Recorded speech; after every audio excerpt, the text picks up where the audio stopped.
The basic research serves as the backbone of scientific and technological breakthroughs. However, because those breakthroughs are often years away from commercialization, industry frequently struggles to justify funding such work.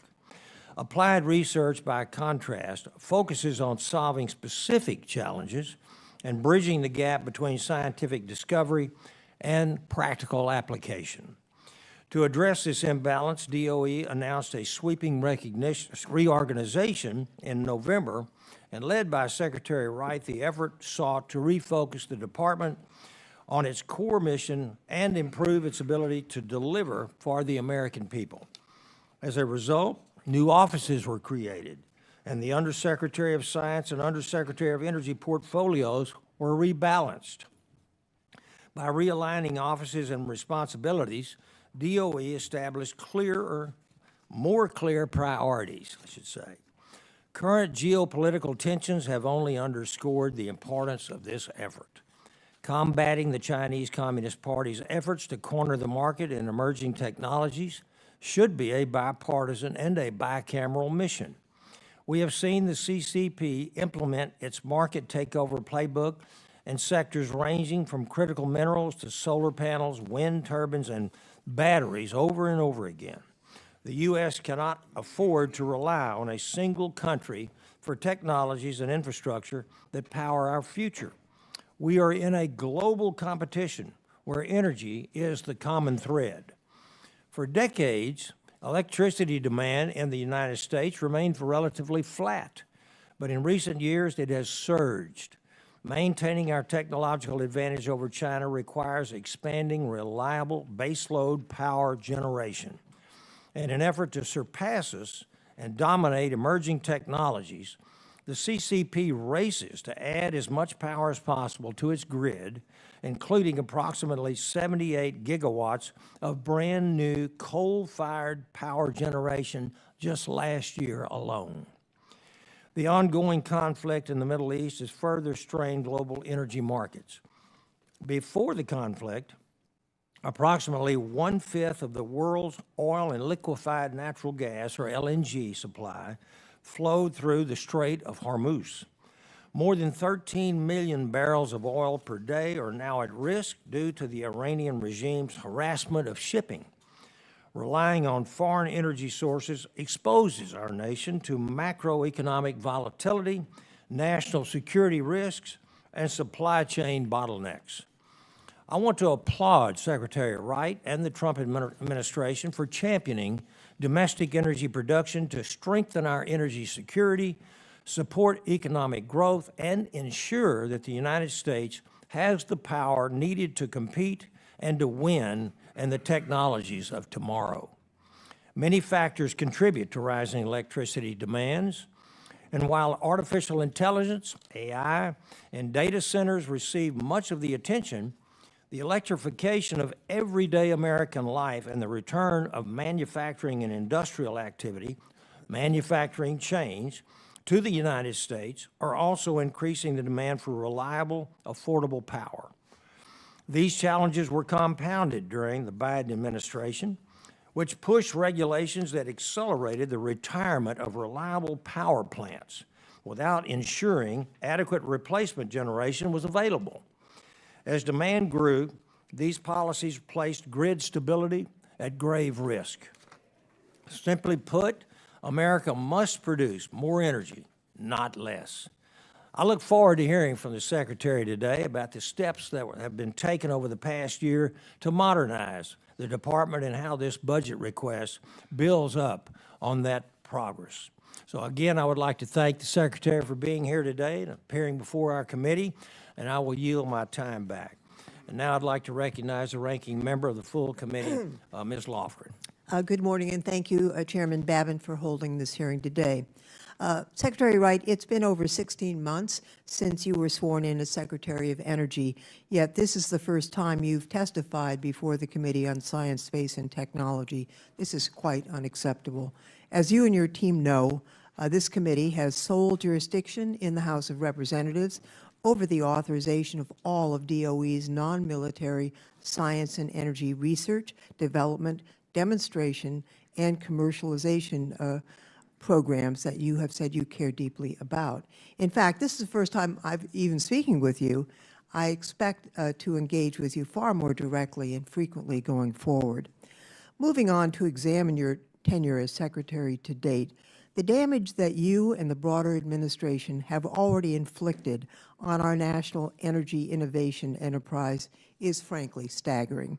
You had a team of seriously unqualified political appointees cancel billions of dollars in DOE awards across the country that had been provided as directed by Congress through extremely rigorous, independent, merit-based processes. A federal court has found these terminations concentrated in so-called blue states per the unhinged public boasting of OMB Director Russell Boyd to be blatantly illegal. These politically motivated cuts include well over $1 billion in support for vital next-generation energy projects throughout my home state of California. Now, I'll note 3 weeks ago, and without congressional authorization, President Trump attempted to set up a slush fund to pay out money to people, mostly convicted criminals, fraudsters, cop killers, no shortage of sex offenders, that he claims were victimized by the government. I hope Congress will take actions to prohibit the establishment of this fund, but if not, maybe the 40 million people of California should apply for funding under this program, given the administration's illegal actions against our citizens. There must be accountability for the mass firings and coerced departures of thousands of dedicated experts throughout DOE and our national laboratories, as well as the illegal elimination of a functional Office of Clean Energy Demonstrations as spelled out in the law. You can call these efficiencies or business-informed decisions all you want, but that doesn't make them smart or good for the American people. Last year, you yourself recognized that perhaps arbitrarily firing hundreds of professionals at the National Nuclear Security Administration, whose job it is to safeguard our nuclear secrets and ensure the reliability of our weapons stockpile, was not the best idea in the world. We now have reports from practically every relevant sector that these personnel cuts at DOE have severely harmed the ability of congressionally mandated research and security programs across the department to carry out their statutory missions. But I suspect that was the point all along. I don't know how we can reconcile your vaunted expertise in the energy sector with your absurdly inaccurate statements on the role that wind and solar power play in lowering consumer costs and ensuring the reliability of our electric grid. Yeah, we all know the wind doesn't always blow, the sun doesn't always shine. Believe it or not, we're not idiots. But look at those crazy liberal bastions called Iowa and Texas. Their grid operators will tell you they have been managing variable electricity demand with large amounts of electricity generated by renewables for decades. And the energy costs are far less expensive for their citizens than they would be if wind and solar weren't a major part of their portfolios, even without federal subsidies. So are Iowa and Texas stupid? I think not. Lastly, I know you went to MIT. I'm sure you're a very smart person, but you must recognize that you have lost credibility as a scientific expert after commissioning a widely debunked, error-filled climate so-called science report through a slapdash process that is proven to be illegal in a court of law. So much for restoring gold standard science. This would be funny if it weren't true. I would have loved to have focused with you today on our mutual support for dramatically accelerating the development and commercialization of fusion energy. But as you hopefully understand by now, you have a lot of explaining to do before this committee today and throughout the remainder of your time in this job. And with that, Mr. Chairman, I yield back. Gentlelady yields back. Thank you. Today, I want to recognize our witness, Secretary Chris Wright. He's the 17th Secretary of the United States Department of Energy. And now I'd like to recognize Secretary Wright for 5 minutes of your testimony. You're recognized, sir. Thank you, Chairman Babbitt, Ranking Member Loughran, and members of the committee. It is an honor to appear. Secretary, you want to put on your mic. Thank you. First mistake already. It is an honor to appear before you today as Secretary of Energy to discuss the President's fiscal year 2027 budget and request for the Department of Energy and the remarkable progress we are making to advance American scientific and technological leadership. Under President Trump's leadership, we are strengthening America's scientific edge and securing our position across critical frontiers of innovation, ensuring that discovery translates directly into American economic strength, national security, and technological leadership. Throughout our history, from the Manhattan Project to the Apollo missions, America's innovators have always risen to meet the moment. Today, we are doing it again. President Trump launched the Genesis mission with one clear and urgent goal: to make the United States the undisputed leader in AI and unlock a new era of American scientific discovery. This is not just a program. It is a nationwide mobilization, bringing together all 17 DOE national laboratories, the full force of American computing power, and the brightest scientific minds to solve the defining challenges of our time. Thanks to funding from the One Big Beautiful Bill, we initiated the American Science Cloud Platform and ModCon projects and foundational investments in data curation and model development.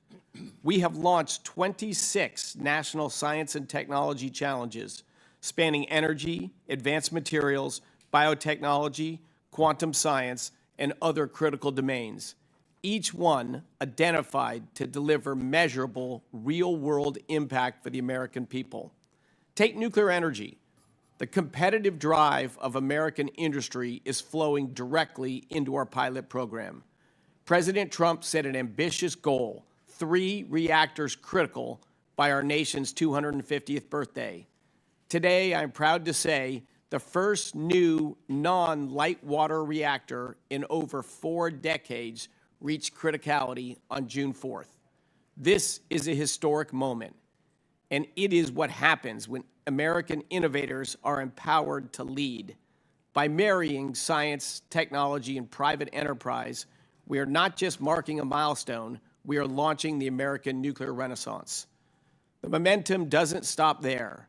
The response to Genesis mission was historic, the largest number of submissions in DOE history, twice the next largest solicitation. Over 800 institutions applied, spanning industry, national labs, and academia. American science showed up. We are doubling down on quantum. We renewed the 5 national quantum information science research centers, focused on accelerating next-generation technologies and securing American leadership in quantum computing, hardware, and applications. 2 of the 2025 Nobel Prize winners in physics are associated with these quantum centers. We are driving 2 bold initiatives.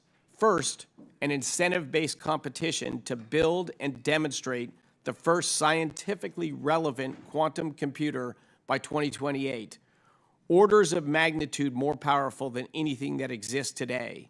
Second, a national quantum supercomputing user facility to house these technologies, partner with industry to build the workforce ready to harness them.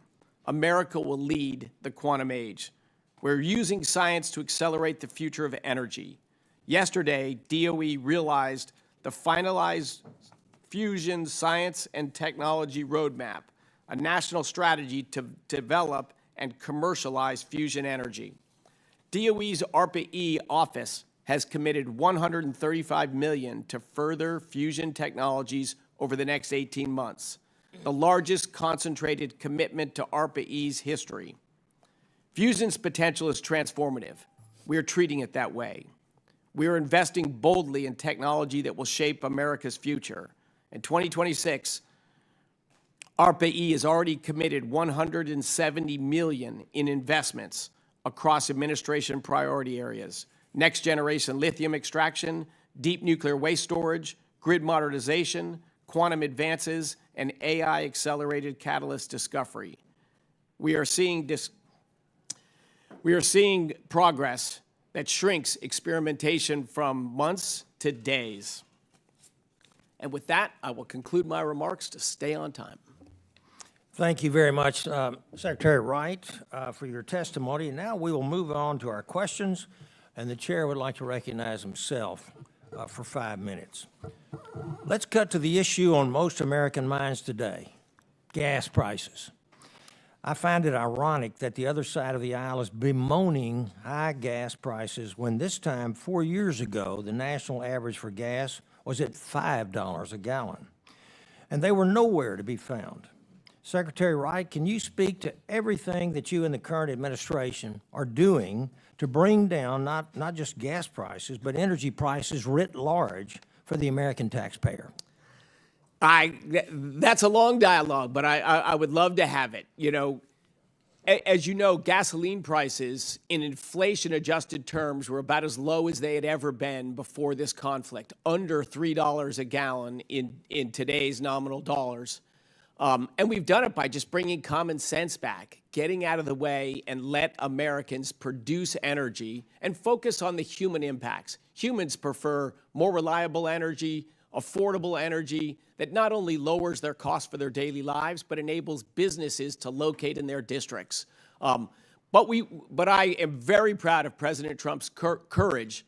I've not met anyone that's comfortable with a nuclear-armed Iran. And he said we just can't kick the can down the road and leave the next administration with an Iran that becomes untouchable because they're empowered by nuclear weapons.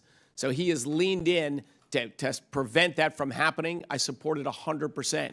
Yes, it's moved gasoline prices up by a little more than $1 a gallon, from just under $3 to a little over $4. I'll note that gas prices in the midst of an existential conflict are lower today nationally than they were in the state of California before the crisis even began. The energy prices escalation from this conflict is real on American people. We are working every day to drive that down by releasing strategic petroleum reserves, changing regulations on gas formulations this summer. I could go on with 7 other actions, but that is temporary. Democratic policies that drive up electricity prices, gasoline prices, diesel prices, they have been permanent. And they are a larger force, a larger factor in energy prices today than the Iran conflict. And this conflict will pass, and we will prevent Iran from achieving a nuclear weapon and long-term threatening energy supplies and peace and stability in the Middle East. We will lead to an era of lower energy prices, more abundant energy resources, and a more secure and prosperous world. Thank you, Mr. Secretary. Forecasts continue to show growing electricity demand in the years ahead and placing increased pressure on the nation's electric grid and generating resources. Under the previous administration, DOE released several studies and analyses that raised concerns about expanding liquefied natural gas exports and the long-term role of natural gas in the nation's energy mix. Did DOE review these studies to ensure that they were scientifically sound when that happened and informed by input from the national laboratories and industry? As short as you can, did they do so? Well, the story is actually a little different. They produced a report and completed it in October of 2023, and it showed what they didn't want to find. It showed that exporting LNG from the United States would actually, on average, drive down global carbon dioxide emissions, and it would have no economic impact on the United States.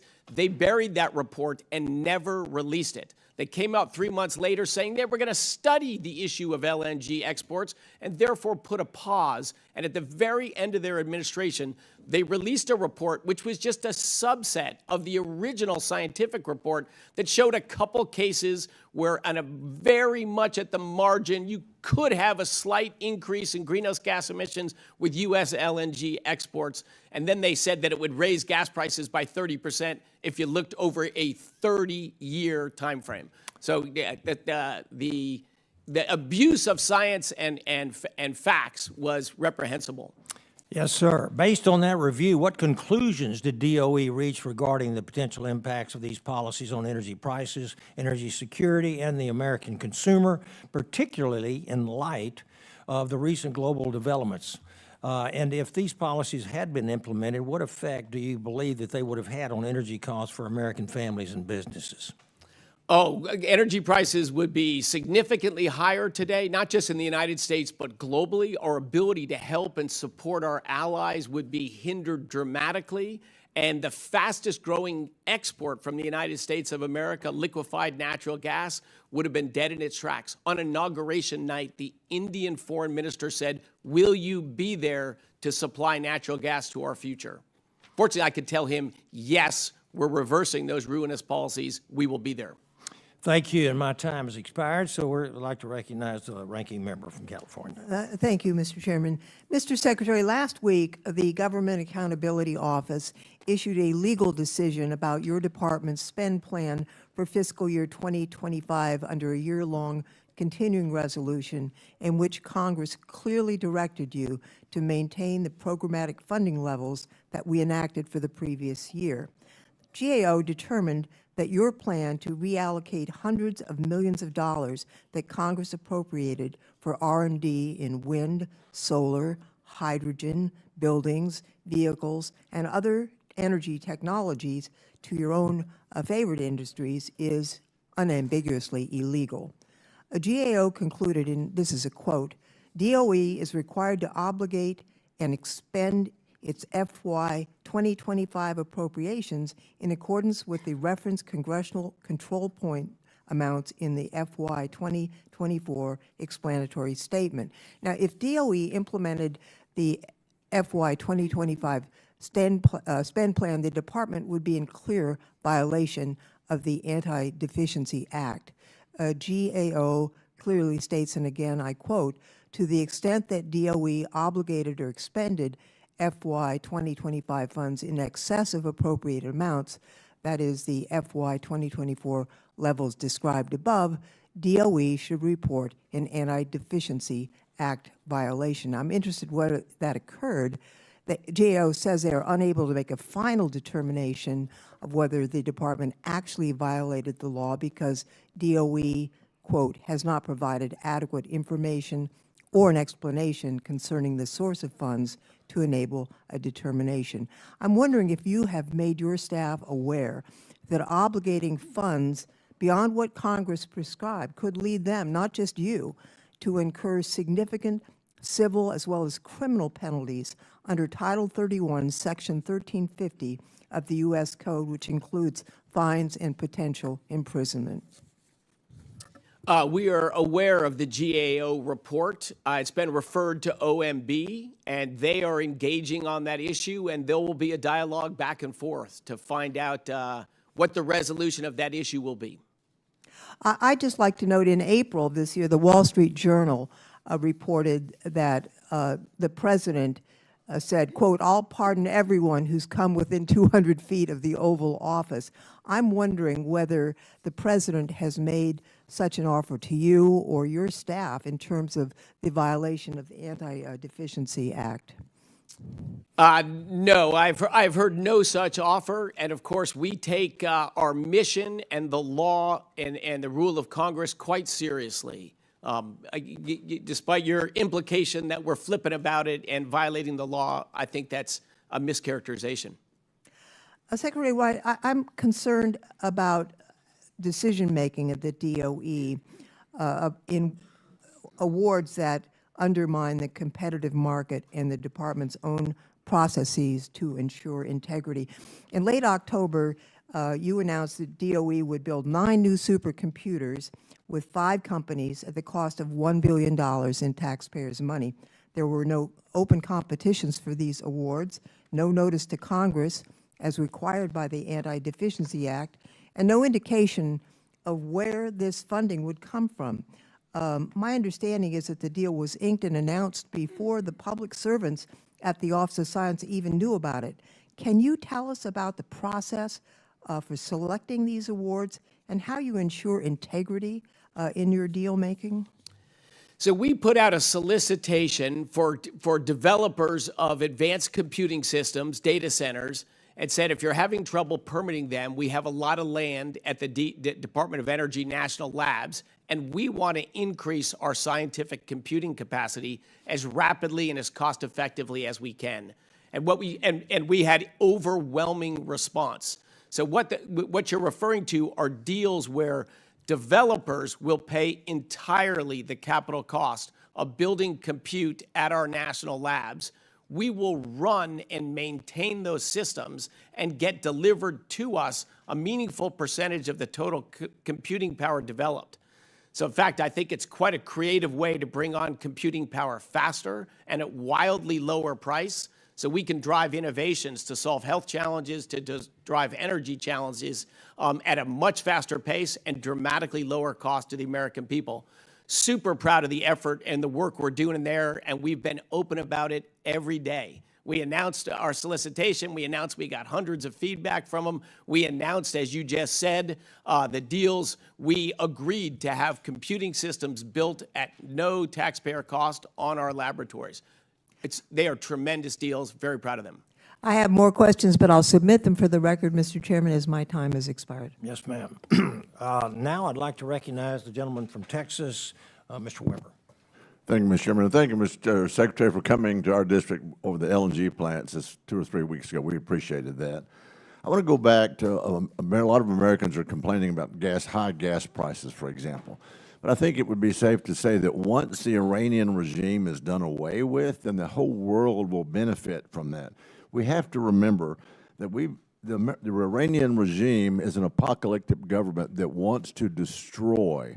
They say they want nuclear energy, but people don't build nuclear plants down in the mountains, right? They usually build them up where they're in plain view and they can be accessed equally. So in police work, they call that a clue. The Iranians are an apocalyptic government that wants to destroy America, wants to destroy Israel, and wants to destroy any of their allies. They cannot be allowed to get nuclear weapons for that very reason, and the president is extremely on track with that. Once that happens, then when the Hormuz Straits are opened up and ships are flowing and energy is flowing again, the gas prices will come down. And I want to remind our committee here that there was 8 presidents. There was President Carter, who could have done something with the Iranians. President Carter, President Reagan, President Bush Sr., President Clinton, President Bush Jr., President Obama, and President Biden. There was 7 or 8 presidents that could have done something about this, which we wouldn't be experiencing these high energy prices today. President Trump had the guts to take the bull by the horns, we say in Texas, and to make that happen. But anyway, that's my apocalyptic discussion about the Iranians. Secretary Wright, thanks for your testimony. I want to take the opportunity to talk about the ongoing SPR. As you probably remember from our discussion, Strategic Petroleum Reserve is 60% in my district, so that we have a lot in there on the Texas Gulf Coast. What's the current status and timeline of the emergency exchange arrangements made in coordination with the IEA, International Energy Agency? How many barrels do you think we can expect to be returned, and how soon? So thank you for that question, Representative Weber. And as you just said, those barrels that are exchanged, that's the dramatic difference. The Biden administration 4 years ago sold 200 million barrels of oil from our Strategic Petroleum Reserve to drive down gasoline prices before an election in the early parts of the Russian invasion of Ukraine, where there was not an interruption of Russian oil exports at all. We had same flow of oil around the world, but they released a bunch of oil for political purposes, and they sold those barrels. We have not, as you pointed out, we have not sold a single barrel. We have traded those barrels. We have released a barrel now because we have short-term interruptions in flows, and to date, on average, we're getting back 1.28 barrels for every barrel we release. So ultimately, we will release 172 million barrels, and we will get well over 200 million barrels of oil back that'll start coming back early next year. So we'll end out with a Strategic Petroleum Reserve more full than we started this conflict, while still mitigating the price impacts of this conflict and the flow and mitigating the interruption in the flow of oil. Well, that's a great exchange rate. You'd almost think that our president was used to being in business, wouldn't you? He's doing a great job. I want to jump over indeed. to our Congressional District Building Maritime Sector things here there on the Gulf Coast.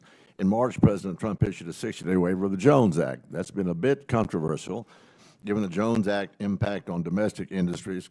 Do you have an update on the economic effects these waivers have had?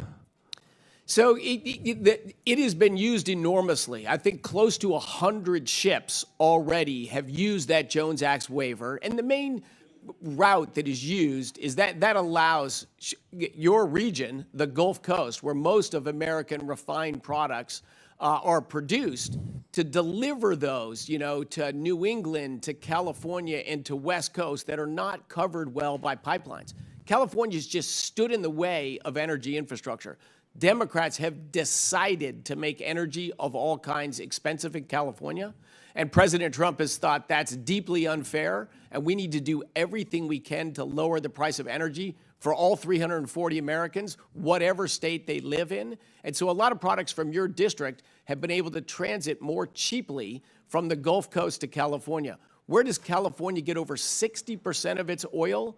From the Persian Gulf, from South America, from across the Pacific Ocean. They get refined gasoline from Asian nations that comes on cargoes all the way across the Pacific Ocean. They call that green. I don't see anything green about that. But now they're getting those products from the states of Texas and Louisiana, American sources, cleaner and lower cost. Well, we appreciate that, but we want to make sure that our great maritime industry, we get the Jones Act back in place quickly as we can. Thank you, Mr. Secretary. Thank you. Amen. Gentlemen, now I'd like to recognize the gentlewoman from Oregon, Ms. Bonamici. Thank you, Mr. Chairman. Secretary Wright, too many Oregonians and Americans are struggling to pay their energy bills, and your department is making it worse. Gas in Oregon is more than $5 a gallon, diesel is nearly $6, and last fall you terminated 19 awards in Oregon on political grounds, depriving the state of nearly $405 million to modernize our strained grid, to provide rural workforce training and upgrade transmission planning. You've gutted the Pacific Northwest Hydrogen Hub, which would have brought thousands of jobs to Oregon, Washington, and Montana, and hundreds of other projects remain in limbo. You said just weeks ago that prices are going to be high and maybe even rising. Well, American people are already struggling to afford rising costs, and you should care as much about them as you do about your fossil fuel friends. You've demonized wind and solar, the same sources that, paired with Oregon's baseload hydropower, keep Oregonians' residential electricity rates about 25% below the national average, and instead support aging coal and gas plants that actually drive up costs and continue to spew carbon pollution. This budget is a gift to fossil fuel corporations at the expense of working families and their health. And Secretary Wright, Congress created OSED, the Office of Clean Energy Demonstrations, because the department had a poor track record of managing large-scale demonstration projects. The GAO found that OSED lost 85% of its staff last year, including all independent assessment staff. And I'll note that OSED previously managed the Pacific Northwest Hydrogen Hub. So how many people currently work in OSED, and what projects do they oversee? So that OSED team is now dispersed in the various technical departments that are relevant to the projects they're overseeing. They're overseeing all of the existing projects and whatever new projects come into that. So what you're saying is that there's no staff at OSED? No, I said they're overseeing all the projects. There's several dozen people working for OSED in overseeing those projects. How many? Several dozen? Yes. Okay. And GAO also reported that it is unclear, this is a quote, it is unclear how DOE plans to meet its statutory requirements to manage projects. And you agreed that the department would develop a plan to do so by March. Well, this is June, and we haven't seen that plan yet. So what specific actions has the department taken to meet the statutory requirements for large-scale projects that Congress has established in law? We are managing all of those projects. The Department of Energy may have less employees now than it did 18 months ago, but the professionalism and the work output of it is dramatically, dramatically increased.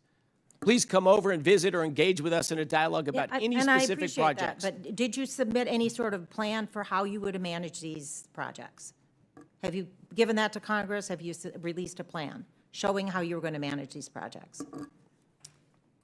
I'd have to ask my staff behind me. We have been incredibly transparent. Anyone who calls me from the House, from the Senate, from anywhere gets a return phone call and a dialogue about whatever they want to talk about. We will follow up on that. Well, I just want to note that the budget, as I read it, it looks like a blueprint to prop up fossil fuel corporations that pollute and that drive up prices. It seems like it's a retreat from American innovation and clean, cheap, renewable energy. It ignores the unaffordable costs that Americans already face to fill up at the pump, to heat their homes, and to keep the lights on. And I know you were talking a lot about LNG. Oregonians don't want LNG. They've refused to permit 2 large LNG plants for reasons that they don't want to contribute to the fossil fuel economy. We had a lot of concerns about locating those plants on the coast where there's a Cascadia subduction zone and risk of tsunami. So we've rejected LNG in Oregon. In the meantime, China's making massive investments in wind and solar. They're selling more EVs than the rest of the world. So this budget isn't about American dominance. It's about ignoring science, ceding leadership to China, and contributing rather than stopping climate change. Americans deserve better. And I yield back, Mr. Chairman. Gentlewoman yields. I'd like to recognize Mr. Webster from Florida. Thank you, Mr. Chairman. I appreciate it. Secretary Wright, the President prioritized the Office of Energy Dominance Financing, EDF, and in his budget request, and you know that office provides access to debt capital for high-impact, large-scale infrastructure projects in the United States. If the DOE had an option to use a new finance tool, the creation of a federal infrastructure finance corporation that is totally funded by private funding, not local, not state, not federal monies, to supplement existing funding tools to address infrastructure needs. Would this new approach, in your opinion, help the EDF address our infrastructure needs? So addressing infrastructure needs is central to our office. That's what EDF focuses on right now. With the relatively small credit subsidy we have compared to lending capacity, it means we lend almost entirely to investment-grade, low-risk borrowers. And we'd love to work with you to find ways to make that more effective, but we are indeed spending that money to allow companies to build large-scale, long-lasting infrastructure to deliver lower cost energy to Americans across the state. I'd love at some point in time a chance to respond to our Oregon representative who made so many false assertions that hopefully at a future date, maybe with another congressman, I'll get to engage on that dialogue. Right. But I appreciate your interest on how can we use, and you're right, private capital is the key. Private capital is the key. All of the lending we're doing is paired with lots of private capital. And one of the areas we're lending into, for example, is these new nuclear reactors. Once a few are built, they will be funded entirely with private capital going forward. We're just getting that ball rolling. And again, with credit-worthy investment-grade borrowers so that we don't put the American taxpayer at risk, as the previous administration rushed out $85 billion in the 76 days after they lost the election and before inauguration. Fortunately, we could prevent most of that money from going out the door because a lot of that money never would have come back into the door. So how will permitting and regulatory reform help with the all-of-above energy strategy? It is a big issue. It is a big issue. It's just so easy to stop something from being built in the United States, and it's hard to build big things in the United States. We didn't get this beautiful, fabulous nation without bold people building big things, our highway systems, our bridges, our cities. Today, it's become just far too hard to do that. I am passionately committed to the issue of permitting reform, have been working with your colleagues on that as well. If we can ensconce in law some of the common sense that we've brought with this administration so that people can build whatever it is they want to build. If they go through a reasonable permitting process in a reasonable time frame and they grant permits, they can build their projects. Okay, the Department of Energy's national laboratories generate an enormous volumes of engineering, modeling, simulation, scientific data, all of that. What steps is DOE taking to ensure researchers can collaborate across laboratories, agencies, security domains, and contractors without requiring all the data to be centralized into one single repository, which creates cybersecurity risk? Great question, great question. We're calling it the American Scientific Cloud. So we're connecting and putting in an accessible format all the data sets, from this particle accelerator and from this light source, to gather the world's largest and most exquisite scientific data set, because that AI doesn't have it doesn't make up its things on itself. It just learns from existing data. So we are creating an ability to access all these data sets. They're not all in one location, but we're making a secure cloud that allows researchers in our national labs, in our universities, and our partners to access these just incredible data sets that will allow AI to rapidly increase the rate of scientific progress. We will have breathtaking energy and medical breakthroughs in the next year or two. I could not be more excited. Okay, well, I got one more question, but I'll submit it through the other process. Yield back. Gentleman yields, and now I'd like to recognize Representative Ross from North Carolina. 5 minutes. Thank you, Mr. Chairman, and good morning. Thank you, Chairman Babin and Ranking Member Lofgren, for convening this very important hearing. And thank you, Secretary Wright, for being so kind to finally appear before this committee today to talk about the President's budget request for the Department of Energy. We saw Secretary Granholm many times before this committee. I'd like to discuss the so-called independent portfolio review process, which allegedly reviewed more than 2,200 projects in your department. One of those projects, which is in my home state of North Carolina, appeared on a leaked list of projects slated for cancellation. This award was helping Duke University study the potential impacts of offshore wind farms and would help us develop those projects in a safe and effective way. The status remains unresolved, in case you were wondering. And in October, right after you canceled hundreds of clean energy projects in blue states, you told the press that this project was being conducted by a team of 7 or 8 people.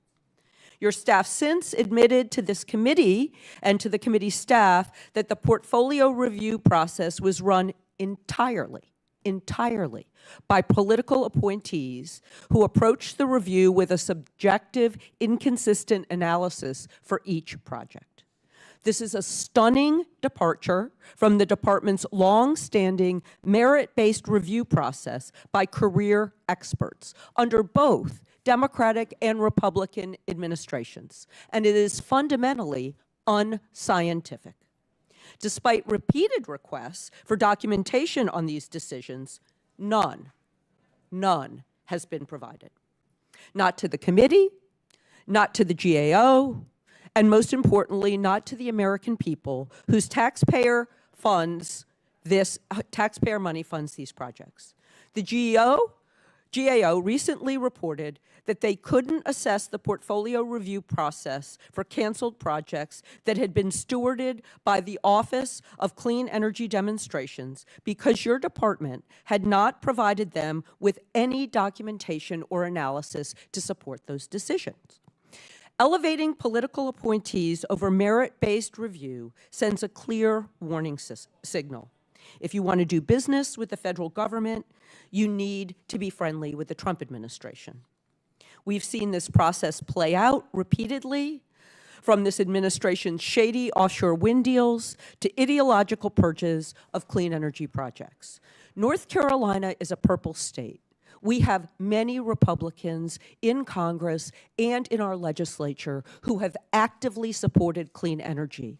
It is part of our economy. It is where we have seen job growth even during a recession. This should not be a partisan issue, and it shouldn't be ideological. The people involved in these decisions should be held accountable. We should know who they are, and the American people deserve an explanation. So could you tell us the names of the people who did the portfolio review? I will not list the names of the people right now. The last thing we need is more inaccurate. Would you provide those names to the chair and the ranking member of this committee? They have oversight over your department. You are not fully in charge. we're very happy to walk through what we did. And if you'd had any real interest, pick up the phone and call me. I would walk you through all that. I will get your cell that phone these number. were political sir. and So you are unscientific attacking is me. wrong. It is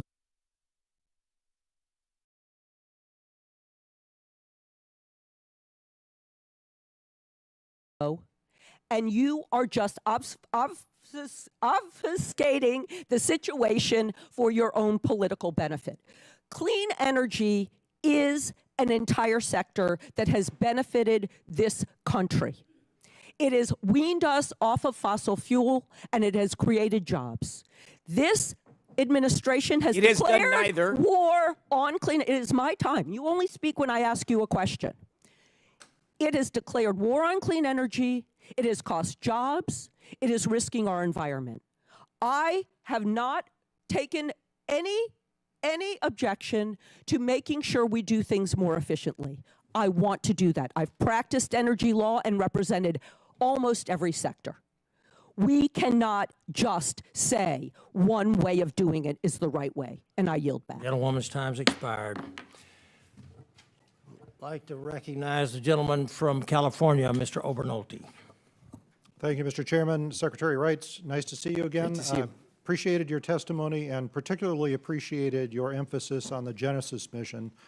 You and I have had several conversations about this as chairman of the House AI Task Force in the last Congress and as chairman of the House Fusion Energy Caucus in this Congress. I am particularly interested in those parts of the Genesis mission. I find it tremendously exciting that the DOE is helping to lead that effort. We last month sent a letter to you expressing our support for the Genesis mission and asking some specific questions about what the administration's priorities were. Undersecretary Gill was kind enough to respond to that letter last week on your behalf, but we have a couple of questions that remain that I wanted to get your feedback on. First of all, we, in that letter, called for a dedicated Genesis title in legislation this year that fully funds the Genesis mission. And we also opined that it would be useful to have a demonstration phase for the Fusion Milestone Program. Can you tell me what the DOE stance is on those two issues? Yes, look, fusion energy is certainly a passion, as science in general, that you and I share. We have, I don't know if you probably got an advanced copy of what we've got, our roadmap on fusion. And what we're trying to do is leverage both the budget we have from the government end together with private capital about what are the basic, neutron survivability, what are the basic issues that are not handled well in the commercial space to focus on at our department research, and then how do we engage as productively as possible with private efforts in it. I'm sorry, give me a little more color again on exactly what you want me to address. So how about talking about fusion? How do you feel about a demonstration phase for the Fusion Milestone Program? Absolutely. Absolutely. We've got to figure out what the right, and of course there's different approaches to fusion, but I like that idea. Yeah, well, I'm very excited that we're moving from investing in the basic science, which the DOE has done in fusion for decades now, into commercialization. So your budget request has a little over $750 million, $755 million for fusion. Can you give us a breakdown of how much of that is focused on commercialization and how much remains focused on the basic science? I don't have those numbers in front of me, but my bet is that more than half of that is probably still on the basic science. But again, in partnership with commercial companies of what are the issues that are ultimately going to be those last barriers for them to cross to do it. But we are working with multiple commercial companies as well, and obviously with time, that budget will go more and more to partnership funding with commercial businesses. Right. Well, I think it's tremendously exciting that we're seeing such huge private investment in fusion commercialization. I mean, this is the virtuous cycle that happens when we do our jobs in investing in federal research into basic science. And then when private industry and private capital can see, a pathway to actually commercializing things and turning a profit is when that investment starts. And the fact that we had over $1 billion of private capital invested in commercialization last year, I think is an indication that this is a process that works. Talking about the goals of the Genesis mission, one of the stated goals in the executive order was to double the productivity of American research by giving people access to these high-quality data sets and leveraging artificial intelligence. That is an audacious goal, and I welcome it. I think it's great that we're thinking in those terms. But the engineer in me can't help but think, like, how are we going to measure that? Like, how do we have a measurement, a metric for research productivity? How are we going to figure out what progress we're making towards that goal? It is a challenge, but we're going to, it's going to be specific. We're trying to develop this drug to address this issue. It used to take 3 years with this method, but we've got a methodology that, of course, will have to be much more than twice as fast because we're not going to have new tools or new advancements to every aspect of scientific productivity. But I think it's a reasonable estimate of what could be achievable. And it means the United States spends $1 trillion a year on basic research. What we're hoping is if we can get the equivalent of $2 trillion a year of research advancement with spending only $1 trillion, we can drive innovation much faster. I appreciate your testimony. I see my time's expired. Let's keep this conversation going. Thank you, Representative. Appreciate your support in these areas. I yield back. Gentleman's time's expired. I'd like to recognize Representative Salinas from Oregon. Thank you, Mr. Chair, and thank you to our ranking member. And thank you, Secretary Wright, for being here today. President Trump made a series of promises to bring down costs when he was running for president. And I want to review and see if he kept those promises. So let's start with gas prices. The average cost of gas on the day President Trump took office, not under Biden, but the day he took office, was around $3 a gallon. On the campaign trail, he said he would bring the price of gas to under $2 a gallon. What is the price of gasoline today? It's different in all different districts and in all different gas Just in the U.S. stations. in average. The On average price of gasoline in the U.S. today is about $4.15. That's right. It's up over 33%, or $1 a gallon. That is well over the $3 per gallon. It's gone way up, not down. So what's happened since President Trump took office on electricity? Have electricity rates been cut in half as he promised, or have those gone up? Electricity grids are long-term processes, and the Biden administration would not allow the construction of any reliable economic energy sources. So, of course, all the new kit that's coming on the electricity grid, almost all that's coming on today, is still what was approved under the Biden administration. And yes, it's continued its upward progress in electricity, but that will be reversed. Okay, reclaiming my time. You work for the Trump administration. I asked a simple question. The answer is that electricity prices have gone up 10% under President Trump, and much more than the rate of inflation, and certainly more than my constituents, my farmers, my hardworking Oregonians can afford right now. So let's get this straight. President Trump said he would bring down the price of gas to under $2 a gallon and would cut our energy bills in half. This has not happened. And not only has he broken promises, gas and electricity prices have soared under his leadership.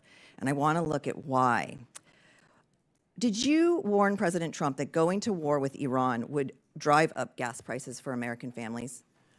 I have lots of dialogues with President Trump, which are presidential privilege, but the administration was well aware of the energy price impacts of this war would cause. They knew there would be a cost for it. But are you comfortable with this regime in Iran with nuclear weapons? Okay, I do not want Iran I'm guessing to have, not. Okay, reclaiming my time. I do not want Iran to have a nuclear weapon. So Great. You knew ahead of time that this would cost American families, and President Trump still went to war and has not achieved any kind of being able to get his arms around the nuclear weapons from Iran. Many experts have basically said, the International Atomic Energy Agency has said, we have not actually satisfied that. And at the same time, the Strait of Hormuz that President Trump can also not get his arms around is being constricted, and oil prices are going up. That is the case right now. The fundamental problem here is that Trump energy policies are completely backwards. And if we want affordable energy, we need to invest in clean energy and not be going into senseless wars. You have testified before several committees that states with renewable portfolio standards have electricity prices that are 50% higher than the national average. Is this true? That is true. All right. It is not true. My state of Oregon alone has strong renewable energy requirements and lower than average electricity prices. And we aren't alone. Many other states have similar requirements to Oregon and have electricity prices below the national average, including Colorado, Minnesota, Nevada, and Washington. We know Legacy hydro states, there's a reason for that. It's not because of your wind and still solar. lower. And the 50% is true. It's an average. You can Reclaiming my- always find exceptions. reclaiming my time. Just trying to stay with accuracy here. We know what happens when we rely on fossil fuels and exclude renewables. Gas prices are up because of Trump's war of choice in Iran. And for the sake of our pocketbooks, our environment, and the jobs and the economy of the future, we need to invest in low-cost, diverse sources of renewable energy. Instead, you're doing the exact opposite right now and driving up costs. President Trump has broken his promises. You are promoting backward policies, and my constituents, my farmers, my families, my workers are suffering for this. I would love to work with you to get us back on track, and I yield back. Gentlelady yields back. I'd like to recognize Representative Self from the great state of Texas. Thank you, Mr. Chairman. Mr. Secretary, I think we need some historic perspective in this conversation today. Not only does California cause gas prices to be higher in other states because of their demands, I want to go through a litany of what you inherited. I want to specifically comment on, I am basically answering the merit-based by experts comment that you heard earlier today. The DOE, this is the Biden era. This is the DOE Loan Programs Office conflict of interest, $385 billion in Green Energy Loan Authority. The DOE IG themselves found that they had conflicts of interest in $385 billion of loan. We also had the DOE IG found $1 billion in potential savings and recoveries in programs that had fraud, waste, and abuse risk, extreme fraud-based and abuse risk. The Clean Energy Demonstrations Office had $27 billion that they appropriated, and they hadn't built the oversight necessary for it. That tells you that we're not looking at merit-based by experts execution. Then we had the Industrial Demonstrations Program internal controls failure at only $5.8 billion. Again, they didn't have the environmental controls ready to control the program. And then probably my favorite, well, no, I've got one more. The Microvast grant reversal, $200 million to a Chinese-based company. Thankfully, we caught that and reversed that. Then we had the Strategic Petroleum Reserve sale to you guessed it, a Chinese-based company. I say it again. We sold our Strategic Petroleum base reserve to a Chinese-based company, which, by the way, took our SPR down to its lowest level in years. And then my favorite, 12 days before Biden left office, they tried to rush $23 billion out the door for Green New Scam grants. So with that historic perspective, Mr. Secretary, I'll just let you, in fact, why don't you comment on that, because that's what you inherited. That's the environment you inherited.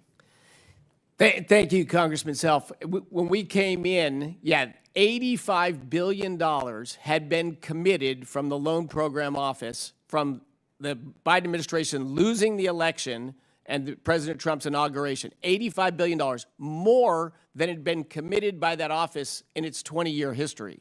So that was the responsible professional stuff I keep hearing about. It was nothing of the sort. And let me comment, if I can, quickly on the energy stuff I keep hearing. You know, that we're narrowly focused on fossil fuels. Wind, solar, and batteries are just under 3.5% of American energy. 3.5%. The Biden administration spent all of their money focused on this 3.5%. You know, they moved it from 2.75% to a little over 3%. They ignored where we get 97% of American energy. In fact, the expenditures out of the DOE now are still disproportionately, as a percent of the energy they produced, focused on solar than they are on the other energy sources that actually run our country. Just we're focused on research and progress and not sort of inefficient corporate subsidies, giving money so people can make something to make energy more expensive. So the claims of unprofessional of us narrowly focus on fossil fuels are just false. And so thank you for bringing some facts and some truth into the dialogue. Thank you for that, Mr. Secretary. And I will close with, I chair the Europe Subcommittee on Foreign Affairs. It's vitally important we have LNG to ship to Europe so that we can wean them off of Russian energy. It is a strategic need of the U.S. If you have any comments, please so. You have 20 seconds.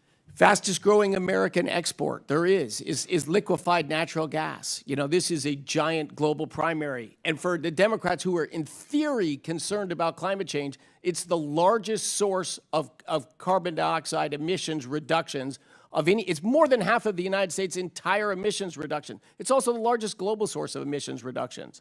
And I could have mentioned the Biden era pause on LNG exports. With that, Mr. Chairman, I yield back.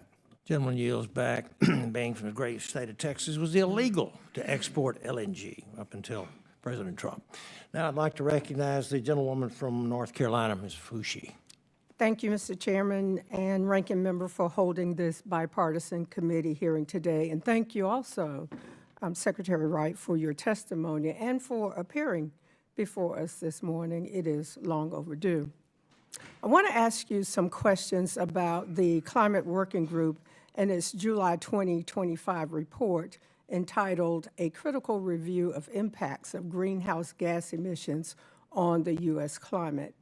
When did you or your staff first notify EPA that you had formed the Climate Working Group? You know, I raised this idea early on in the administration, sort of widely. So EPA would have known about it, and other potentially interested parties in it. To me, it's very important to have a real, serious dialogue about climate change based on facts and data. And I'm very passionate about having that. I want to have public events and do much more on this. Unfortunately, environmental groups and so many others don't want to actually have that dialogue. So we've had crazy lawsuits, legal entanglements to a very professional report that if you haven't read it, I highly recommend reading it, and I'd love to sit and talk with you about it afterwards. Thank you for that. And how did you balance EPA's desire to obtain the Climate Working Group report as quickly as possible with your own priorities as Secretary of Energy, and how did you ensure that both EPA and DOE understood that balance? Well, I mean, my thing is, for a scientific paper, I reached out to authors. We told them nothing about what to write. I exercised no editorial control whatsoever about it. But the goal was to get a dialogue going as quickly as possible. So in the publication process, you write a draft, you put your thoughts and organize your ideas down, and you release a draft, and then you open it up for comment, and then you have an iterative process before you issue a final report. A very open, very transparent dialogue around the facts around climate change. And actually, I would say it's been quite successful in that. Enormous amount of comments on that report, enormous amount of dialogue. But not in as public of a frame as I'd like. In April 2025, did you personally discuss the deadline for the Climate Working Group's report with EPA Administrator Zeldin? And if so, did Administrator Zeldin tell you why he wanted the report to be transmitted to EPA? I don't remember. Yeah, it's certainly possible. My goal when I called the authors was, how quick can we do it? You know, of course, I wanted it as quick as possible. They wanted to make sure they had enough time. We struck a balance of what could get a credible, serious, relatively comprehensive report out there. Let me ask you this. Were you aware that your staff was providing updates to EPA staff about the progress of the Climate Working Group? And did you designate a staff lead for coordinating it with EPA? I don't know if coordinating with EPA, but we had a lead who was coordinating with the authors of the report and probably with any other interested parties. So yeah, would we have been open and communicating about that? I suspect we would have been, sure. Let me just say, I want to tell you directly that the Trump administration's approach to policymaking has been a disaster for the people in my district, North Carolina's 4th. It was bad enough when Secretary Lutnick and the Commerce Department arbitrarily terminated a $285 million contract for the Smart USA Institute in Durham, even though Smart USA had met all of its performance targets, so that the money could be redirected to some kind of CHIPS slush fund. And I will say to you that my folks say to me that you don't pick up the phone when awards have been canceled. But it doesn't stop there. You have also failed miserably, Mr. Secretary, to protect my constituents from rising energy costs due to data centers. And because of this president's illegal war with Iran, gas is now, as we've heard continuously in this hearing, over $4 a gallon in my district. The White House announced its so-called ratepayer protection pledge with a whole lot of fanfare back in March. It sounded good, but guess what? Duke Energy is proposing to raise utility bills in North Carolina up to 18% over the next 2 years, and a lot of that is because of new data centers. 3 of the 4 counties in my district have passed data center moratoriums, but this is not just a local problem. It's a national problem, and you've dropped the ball when it comes to data centers. Why should the people of North Carolina's 4th District believe that this administration has a plan to protect them from data center energy costs when your first plan has failed so miserably? And with that, Mr. Chair, I yield back. Gentlewoman's time's expired. I'd like to recognize the gentleman, Dr. McCormick from Georgia. Thank you, Mr. Chair. I appreciate you, and appreciate you, Mr. Secretary, for being here today on this very important topic. It's interesting, I was just listening to my colleague talk about global climate change, and I've heard about this with data centers too, and the price of energy and all this. And what's funny, she echoes China's talking points directly. This is the thing that we know for a fact, that China is investing amazing amounts of money into America to make sure that our youth and our politicians believe that we should not be producing data centers. We should not be doing anything other than renewable energy, that we should be falling behind China in this race to basically lead the world into the next generation of intelligence and energy. Cheap, affordable energy has been the mainstay of an economy in America. What you're doing to build our nuclear facilities, what you're doing to streamline energy production, to make it affordable for Americans, the war aside, is going to be the future of America. What's funny, she's like, oh gosh, $285 million for a program that basically buys into what China has said is global climate change, while they produce the coal, while they pollute the earth, while they say you need to be part of the Paris Accord so you can basically be hamstrung and pay for us doing the wrong thing. It's so ironic. My constituent on my colleague on the other side of the aisle is basically buying into the China propaganda. And that's what drives me crazy right now. Would you agree that everything we can do to produce energy, and by the way, we already know that data centers are going to be offset by those people who produce that energy, that consume that energy and that water. We know it's going to offset it. Would you agree that we basically could produce energy cheaply, effectively, without polluting the earth, and do it as leaders in the economy of the entire world as Americans? Absolutely, 100%. Pretty simple.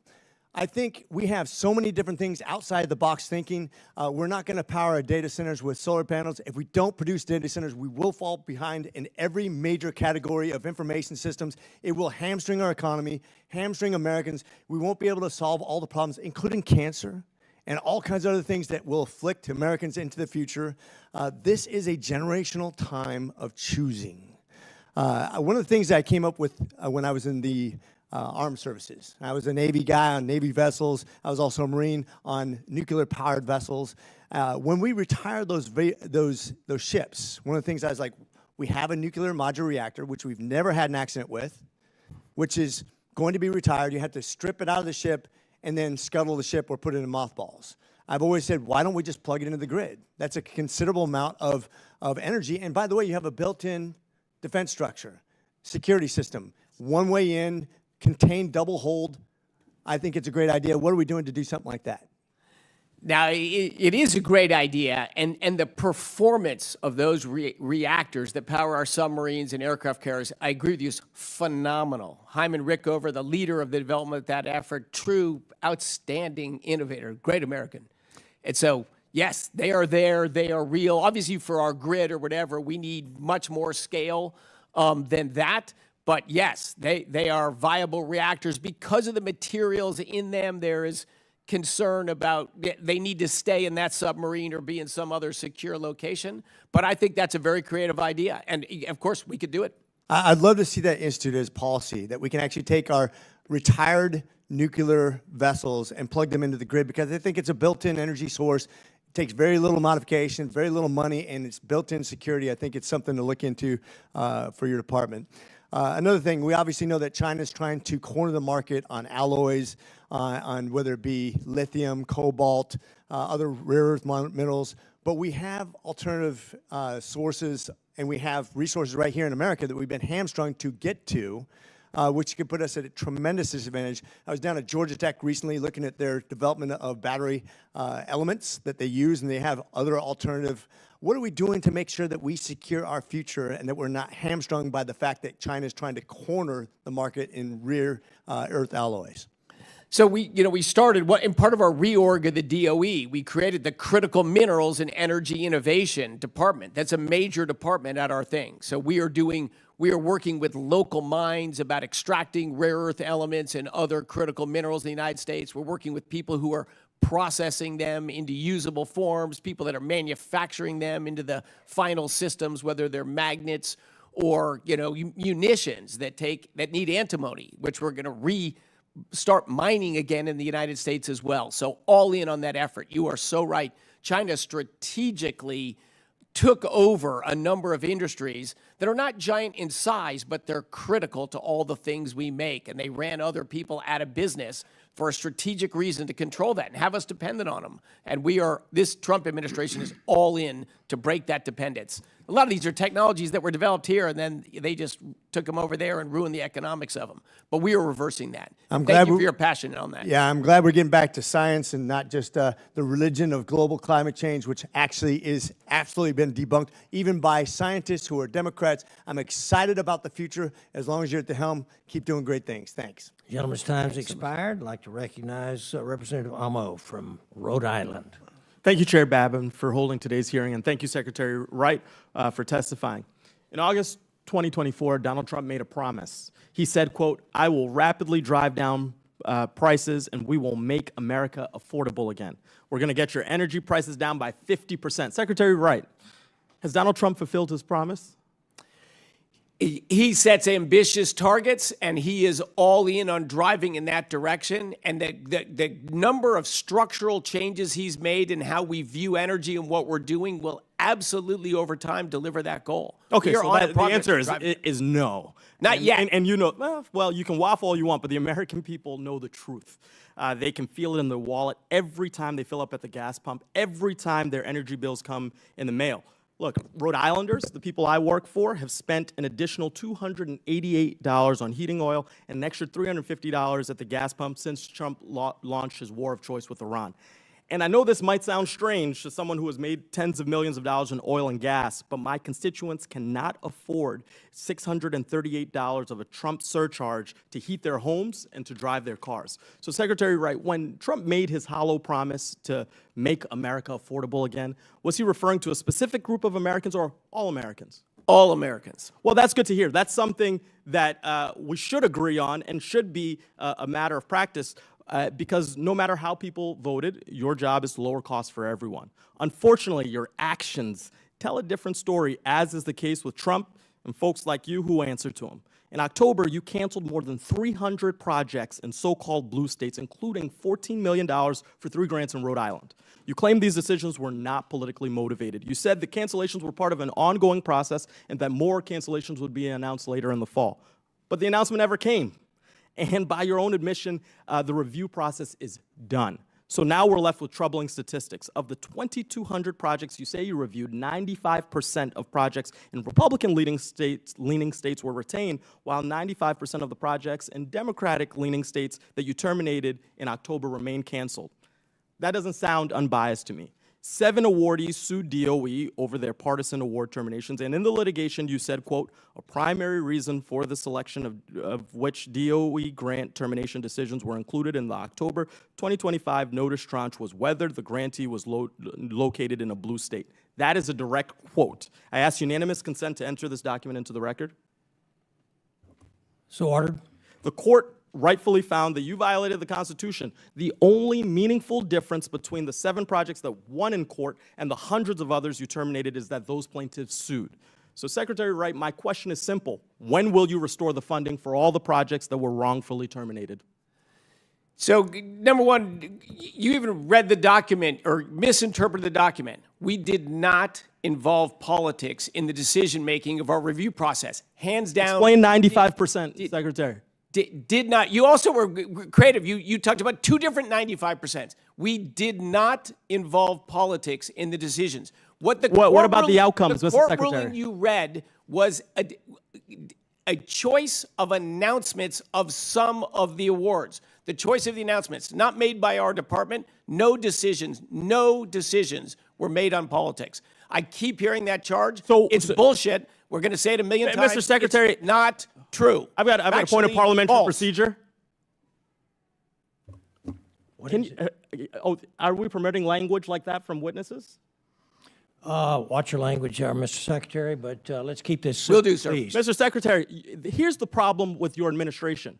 You're willing to huff and puff when it comes to showing up in front of Congress when your audience of one is paying attention. But the fact of the matter is my constituents and the constituents of people across this Congress are struggling because of your decisions, and yet you want to use language like that, act out of hand, behave poorly, so you can prove that you have loyalty to the president. That's not how this works. Do your job. Do your job and work to lower costs for the American people. Instead, you want to pick at statistics instead of working for people in every single state, whether it's a blue state or a red state. So my question for you, as my time is rapidly expiring, when will you restore these grants? We work every day we've gone overboard for New England, for California, for blue states. That's not an answer. I'm reclaiming my time. Your assertions Mr. Secretary, are incorrect. I'm reclaiming my time. That's not an answer. Do you believe the federal grant decision should be based in any way on how a state's voters cast their ballots in a presidential election? They shouldn't, and they weren't. Mr. Secretary, this hearing started with Trump's promise to lower energy costs. Instead, you've bloviated. We've got to end this nonsense. I recognize the gentlelady from South Carolina, Ms. Biggs. Thank you, Chairman Babin, for holding this hearing today with the Department of Energy. And I would like to thank you, Secretary Wright, for coming to Capitol Hill today to testify. I appreciate your efforts and the steps that you've taken to support the Trump administration to ensure American energy dominance. Contrary to my colleagues on the other side, my constituents in South Carolina, they're very grateful for your efforts, and they want to rid the waste, the fraud, and abuse, and they want real, true, meaningful policy to lead America forward. And I can tell you from our veterans and our military members, they understand exactly what's going on and the importance, because if we don't rid the possibility of the nuclear weapons in Iran, nothing else matters.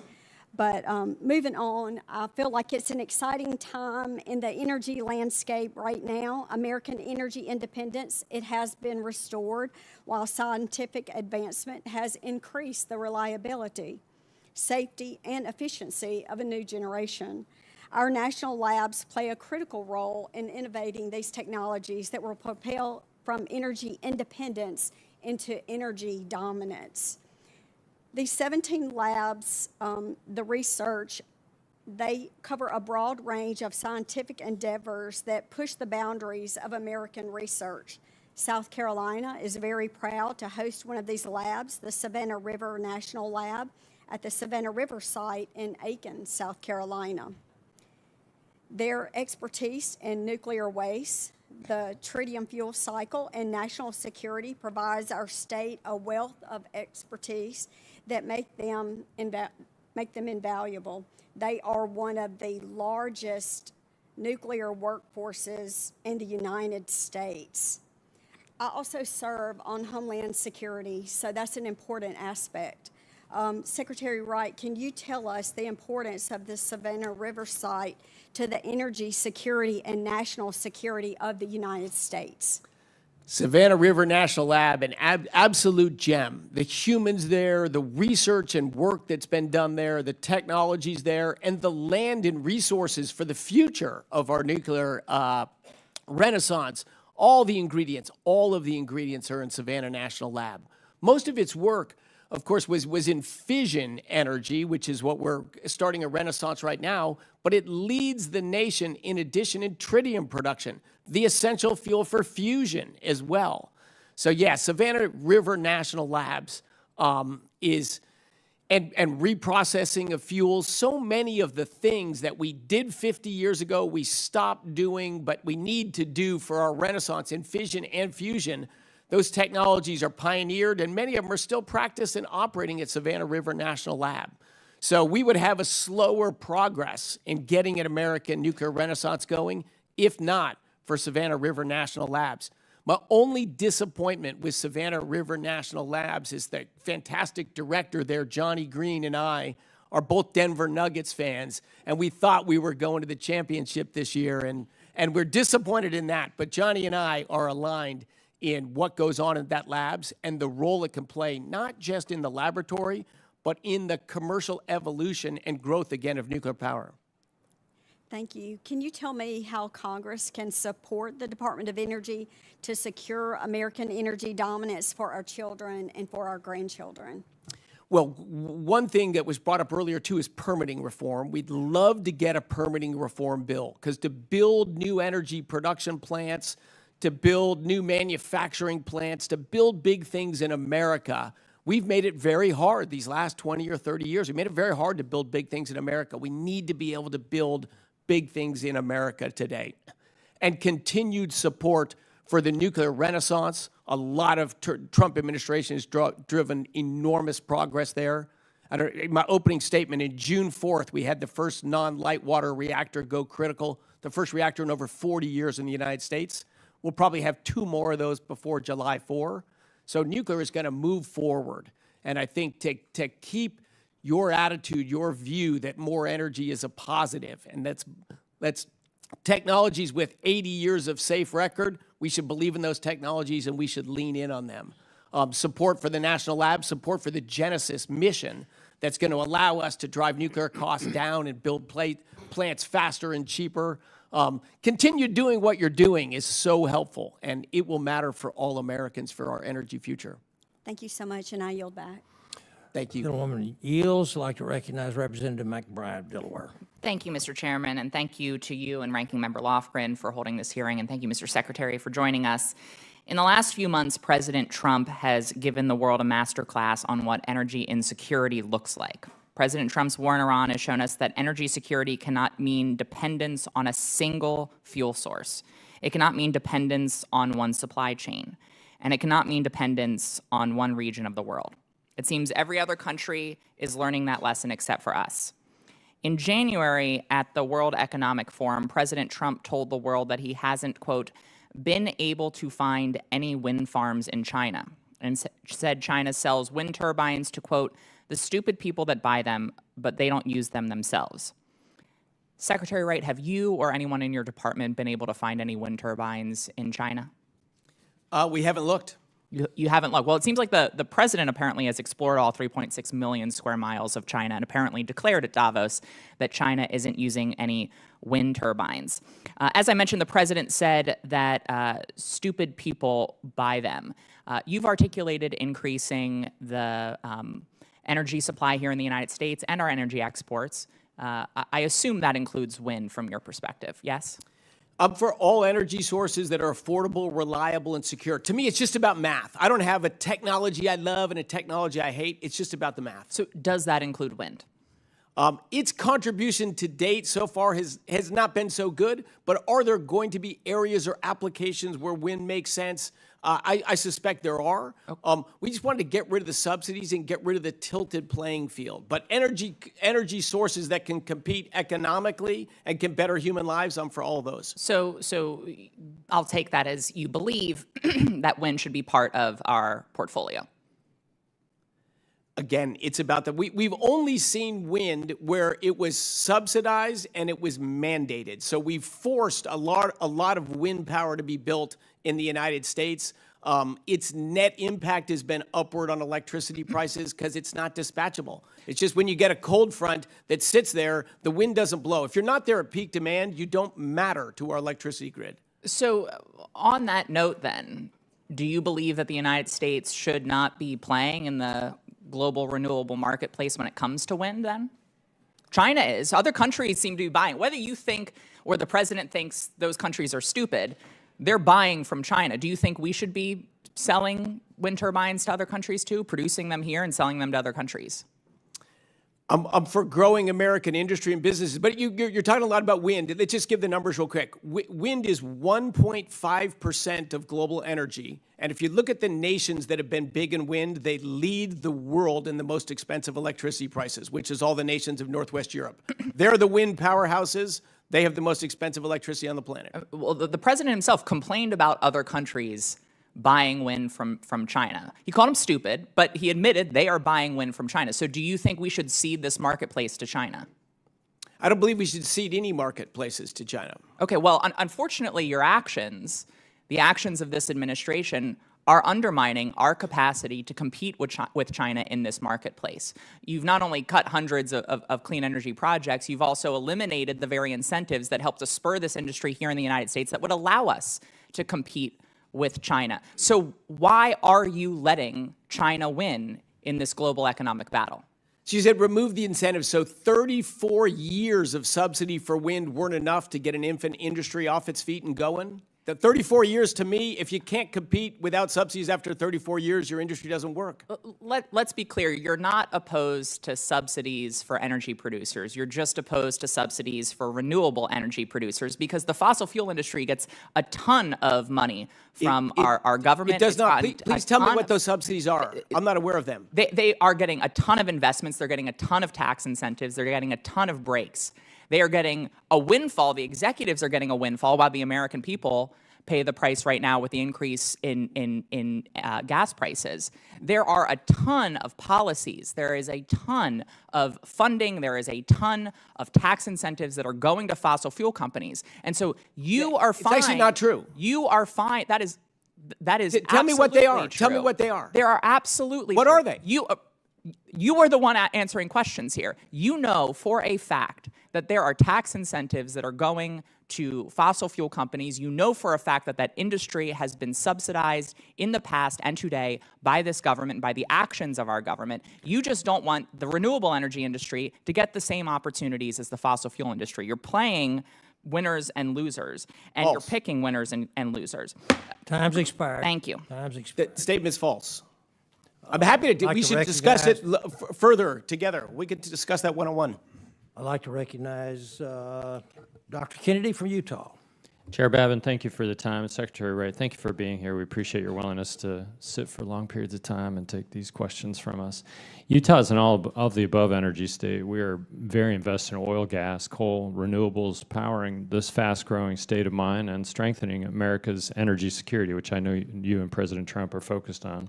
We're also heavily invested in bringing nuclear power onto the grid and supporting critical minerals, mining, and processing. Continued investments in responsible energy development, innovation, and grid reliability will ensure Utah remains a key contributor to meeting our nation's energy needs while fostering the economic growth that we both want. China currently dominates the global critical mineral supply chain, accounting for approximately 60% of global rare earth mining production and 92% of refining and processing capacity, which disturbs me and you. This administration has made clear that expanding domestic critical mineral production is a national priority in order to reduce our dependence on strategic competitors and strengthen America's economic and national security. What steps is the department taking to accelerate domestic mining, processing, and permitting efforts, and what is currently being done to make use of such critical deposits of crucial minerals such as the Silicon Ridge mine in Utah? Yes, yes. Look, to give one data point at the start, the average time from a mineral discovery to a mine open in the United States right now is 29 years. Total nonsense. Just no wonder we ceded all critical minerals production and processing to China. America is a mining powerhouse, or we used to be. We have tremendous resources, including incredible copper mine and other resources in your own state. You cannot have a modern world without these minerals and materials. So by squelching that in the United States and just pushing that abroad, we thought that was fine, but it wasn't fine. And China has used that leverage, as you know as well as I do recently, over us. You know, they can cut off the supply of things we need for our systems. So we created at the Department of Energy the Critical Minerals and Energy Innovation Office. It's one of our bigger offices. We are focused on working with existing miners about how to either advance the mining they're doing, take coal tailings and get critical minerals out of them, restart, for example, this stibnite gold antimony mine in Idaho, other ideas in Utah. We're working with companies that want to build processing of rare earth elements here, fabrication of the systems that use these things. It is probably our single biggest focused effort. Launching a nuclear renaissance and critical minerals. Those are the two biggest commercial efforts at the Department of Energy. I and my state join you in that, and I'm excited about White Mesa Energy Fuels and their capacity to refine. They're the only operating refinery in the country at this point. So I also want to thank you for your vision on nuclear life cycle innovation in the campus to support the research, development, and demonstration activities that are related to the nuclear life cycle. Utah has applied to host this campus in Tooele County, and I believe Utah is ideally suited for this given the research institutions that are nearby, as well as the skilled workforce and our willingness on a state and federal level to invest in that. Can you provide us with an update on the process of establishing the Nuclear Life Cycle Innovation Campus? Yes, the quick background, the U.S. made a commitment that the federal government would take spent fuel from reactors, and we were supposed to have done this almost 30 years ago. And we did it, I think, in the wrong way by imposing it on the state of Nevada, for example. It's going to be here. You have to accept that. As you know, we've gone a very different direction and said, who wants to host this full fuel cycle, nuclear life cycle innovation campuses? 28 states responded. That just warms my heart. Like, this is a win. The nuclear renaissance is real. There's a lot of jobs and technology that are coming from it. It's a process going on. I think we already did leak that Utah's application was particularly outstanding. We hope so. Utah, the people, the government, the business climate, the land, the public support, pretty tremendous state for the future of the nuclear renaissance. And obviously, we're working right now with Utah to see if we can finalize an agreement to work together for one of these nuclear life cycle innovation campuses. So I don't know what's going to happen with that, but I can say without reservation, Utah will be a major player in the future of nuclear energy, in the future of geothermal energy, in the future of oil production, in the future of gas production, in the future of coal production. Utah is a energy powerhouse. We're within all those levels. The state legislative and governor, the bodies are very invested in that. My last question is the Utah is key to unlocking the nuclear fusion energy efforts. With the materia and beryllium mine at Spore Mountain, a site near Delta, commercial fusion companies are projecting that they'll be able to deliver electrons in early 2030. How is DOE supporting that timeline? We are all in on fusion. We just released our roadmap to fusion in America. It's a combined effort between our national labs and our research and a growing number of commercial companies and commercial capital. We are all in to bring fusion electrons to the grid as fast as we can. Thank you, Mr. Secretary. Gentlemen's Thank you, time's Mr. Chair. expired. Thank you very much. I'd like to recognize a gentleman from Virginia, Mr. Subramanian. Thank you, Mr. Chair, and thank you, Mr. Secretary, for joining us today. I appreciate the time. So I'm going to bring up a little bit of old news, but you tweeted in March that the U.S. Navy had successfully escorted an oil tanker through the Strait of Hormuz to ensure oil remains flowing to the global markets. Was that true? No, That was an error. It was not tweeted by me, but it was by my team that misunderstood something I said, but I take responsibility for it. What did you say to the team that they misunderstood? I gave a talk in Colorado about the state of energy and what was going on in the Strait of Hormuz. I said we will restore flows of oil to the Strait of Hormuz using the U.S. Navy if necessary. Makes this honest mistake. But the reason I bring that up is because yesterday you just said that in the Strait of Hormuz, traffic was rising very meaningfully. Is that true? And what does meaningfully mean to you? That is true. We are not talking overly about it, but this is using the U.S. military to increase flows of oil out of the Strait of Hormuz, and things are going well. I'd like to talk a little bit more detail, though, at least more than the word meaningfully. Like, what would you consider meaningful? Like, are we talking about many ships? Are we talking about one ship? Because the IMF Port Watch seems to indicate that it hasn't actually increased meaningfully. That would be incorrect. That data would be incorrect. Okay, so you have you have data that shows that there's been a significant increase in the number of ships going through the Strait of Hormuz that would supply the rest of the world with oil. That's correct. And these are not Iranian ships. These are ships that would supply us and our allies with oil.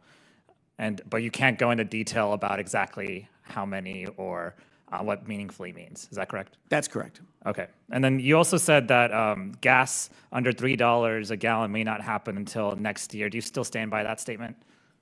I shouldn't be in the business of making energy price predictions or predictions of any prices in the future. But the Strait of Hormuz will reopen, and energy flows will grow, and prices will come down. Right. I guess, but a lot of people want to know when that's going to happen, right? And I think you said it yourself that under $3 would probably happen next year, not this year. And so I just, again, want to know what you think. Do you still stand by a statement like that? Again, not going to engage in those predictions. I will say the policies of this administration, on balance, are going to drive the price of energy down, and the previous administration, their policies, on balance, drove the prices of energy up. So we're at least we have the forces aligned to push energy down. The only offset to that is we decided it was completely unacceptable for this Iranian regime to have a nuclear weapon, and that to achieve that mission has caused short-term disruption. So would you agree that to get gas under $3, we need to end the Iran war? We need to get the flow of oil fully restored through the Strait of Hormuz. So yes, yes, you would agree that the Iran war would be. What you need is fully to have flows, uninhibited, not meaningfully inhibited flows of energy from the Strait of Hormuz. That is a necessary condition. Okay, I'm going to move on to a different topic. So you also said that data centers lower utility bills, not raise them. Do you still stand by that statement? Yes, on balance, they are the biggest force we have right now to stop the rise of electricity prices and ultimately to drive them down. Yes. What if I told you that I represent more data centers than any other member of Congress, and data centers have actually doubled our energy costs? What would you think of that? I would. They've been developed data centers in your area for a long time. So, but were data centers the driver of a doubling in the real cost of energy? Yes. I would say that I would say that's going to continue to actually increase our energy costs. I can show you my utility bill, anywhere from 25% to 200% increases in our utility bills only because of data centers. And so we're not taking into consideration other increases in data center and energy costs because of other things. The Trump administration has been in power for 16 months. The ratepayer protection pledge and all the deals we have done with data centers are going to put downward pressure on electricity prices. But isn't the ratepayer protection 5 years ago or 20 years ago? Isn't that voluntary, though? So they don't actually have to protect ratepayers unless they want to. Is that correct? They have it is not in law yet, but I've not seen any violations of the spirit of that agreement for data center development happening during this administration. I'll tell you why they went up is because they made us, the ratepayers, pay for the transmission infrastructure for those data centers. And so that's something that needs to be considered when you're talking about data centers. The last thing is, I agree with that. Do you agree that diesel generators are a solution to our electricity shortage? They are emergency solutions, and they saved hundreds of lives in the state of Florida at the end of January, running the backup diesel generators. Absolutely. When you need them, you should run them. They're very noisy, and they're cause a lot of pollution, and people hate them in my district, too. So I'll yield back. Thank you. Gentleman yields. Like to recognize a gentleman from Tennessee, Mr. Van Epps. Thank you, Mr. Chairman, and thank you, Secretary Wright, for your testimony. Under the Biden administration, American energy was crippled by green policies, ESG requirements, and progressive special interest groups. Coal, natural gas, and hydro-powered electricity plants were at risk of closure, tracking us toward a massive energy shortfall. This anti-growth mindset prevented us from harnessing America's abundance, leading to energy scarcity and rendering us dependent on foreign nations for energy. Under the Trump administration and Secretary Wright's leadership, we have reversed course. The DOE has taken decisive action to initiate an American nuclear renaissance. We are reshoring American-made supply chains for critical minerals, aligning energy policy with U.S. national security, and reducing U.S. dependence on foreign supply chains. Instead of shuffling taxpayer dollars toward unreliable intermittent energy projects, this administration is prioritizing the protection of our energy infrastructure as we face sustained cybersecurity threats from foreign adversaries like China and Iran. The President's FY27 budget request establishes these priorities and secures the golden era of energy dominance by ensuring access to abundant, reliable, and affordable energy. Secretary Wright, as you know, our critical infrastructure faces mounting threats, including our energy systems. According to a recent North American Electric Reliability Corporation report, power grid asset owners and operators have expressed growing concerns around unmanned aircraft systems attacks. Last year, the Nuclear Regulatory Commission noted that nuclear power plant security forces lack authority to interdict or shoot down drones. I introduced a bill yesterday to authorize critical infrastructure operators to detect, track, and neutralize unauthorized drones operating over protected sites. The bill gives the Secretary of Homeland Security, in consultation with the Secretary of Energy, the ability to determine which critical infrastructure facilities need these authorities. Secretary, what work is DOE's Office of Cybersecurity, Energy Security, and Emergency Response doing to protect energy systems from drone threats, and to what extent would providing commercial energy system operators authorization to neutralize unauthorized drone threats support DOE's ongoing work in this area? So, Representative, you raise a key issue. Drones are just massively expanding around the world for many applications, but as a threat to our energy infrastructure, absolutely true. Drones fly over our national labs. They fly over critical energy infrastructure. In fact, I was out in California at the returning on of a legacy oil field that California crazily, foolishly had stopped producing for 12 years. It's in federal waters. It's producing oil, and the processing facilities right on shore have drones flying overhead. So is that a real issue? Absolutely, it's a real issue. And we are working across the agency with the National Security Administration, with the Department of the Interior, about how do we address this threat. What's the best way to respond to it? I love your engagement in it and your passionate knowledge about it. So we definitely want to work with you and across the agencies about, hey, the world's changed. How are we going to change our policies? How are we going to stop this growing threat? Right. Thank you, sir. I was glad to see that the DOE reorganization resulted in the creation of the Office of Critical Minerals and Energy Innovation, which you talked about a little bit earlier. Critical minerals and rare earths support key technologies such as EV batteries, semiconductors, and rare earth magnets.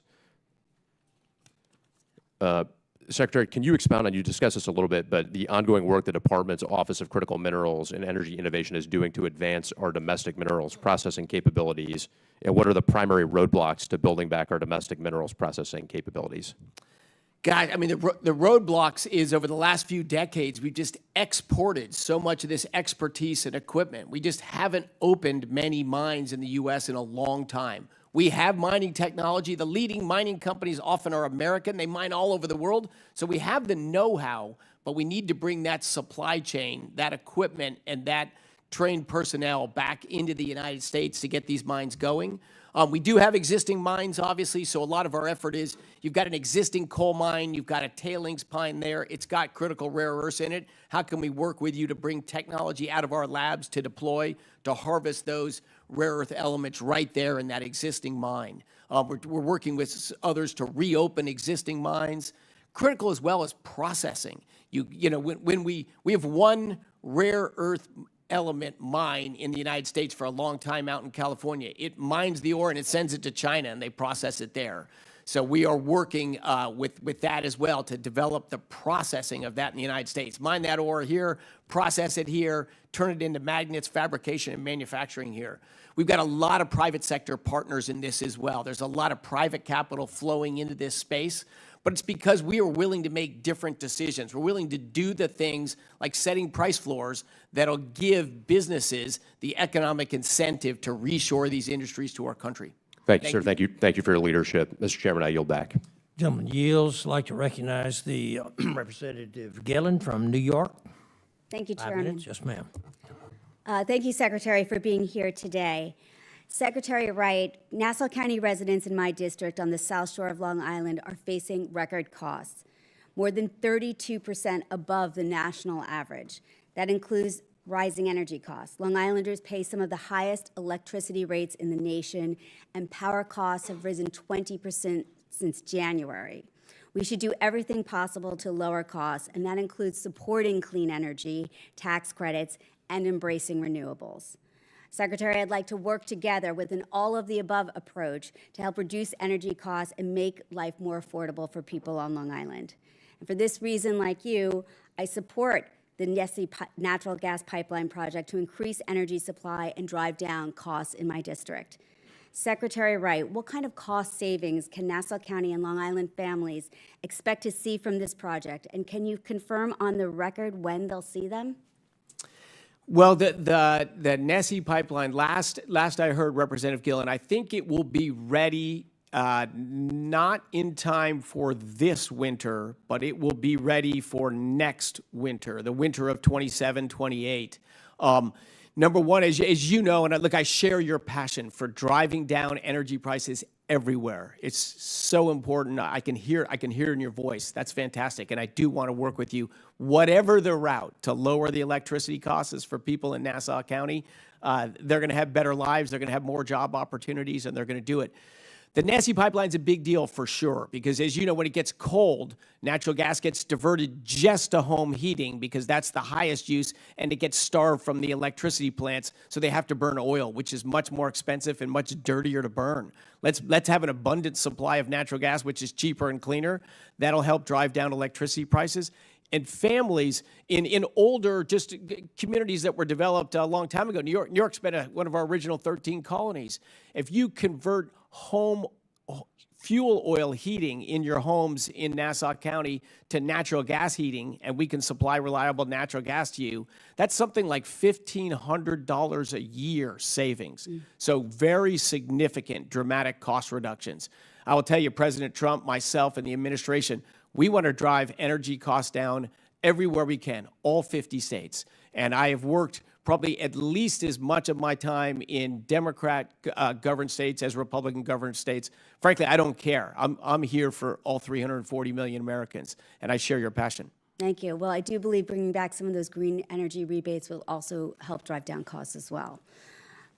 Secretary, as I mentioned, skyrocketing utility bills in my district, and a recent report in our local paper, Newsday, detailed how elderly, disabled, and low-income Long Islanders are struggling to pay their utility bills and having their power shut off. Mr. Chairman, I ask unanimous consent to submit the article from Newsday into the record. So ordered. So I think it's a mistake that the budget request proposes zeroing out funding for the Weatherization Assistance Program, which is a program that helps low-income households lower their energy costs and saves them 20% a year in New York. Secretary, how does the Department of Energy plan to bring down utility bills and help families save on household energy costs? Yes, again, lots of mechanisms. One of the things we're working on, you mentioned the Nessie pipeline. We're also very passionate about bringing the Constitution pipeline, another pipeline that would go into upstate New York and ultimately supply gas to New England. The largest source of electricity in New York by far is natural gas. And if you can bring more gas and cheaper gas, and as you probably also know, that the local oversight board in New York has rated the capacity as critical, meaning very close to blackouts, and which also limits job opportunities and growth in New York. So we want to bring more energy into New York. We want to see nuclear power get going in New York. I'd love to restart the Indian Point nuclear facility that was closed not too far from your district. That should come back on. If we can build the Constitution pipeline and add generating capacity to the state of New York, You can drive down energy prices. The last thing I'll say is there's a movement in New York and elsewhere to drive heating to electrify heating. You can't burn natural gas. You've got to electrify your heating. That electricity is coming from natural gas at a power plant. It's much more expensive to do heating electrically than it is straight combustion, particularly of low-cost natural gas. So if you can stand in the way or push back against electrifying heating, that will lower costs as well. Many ways to do it, and let's continue that dialogue. Thank you. I yield back.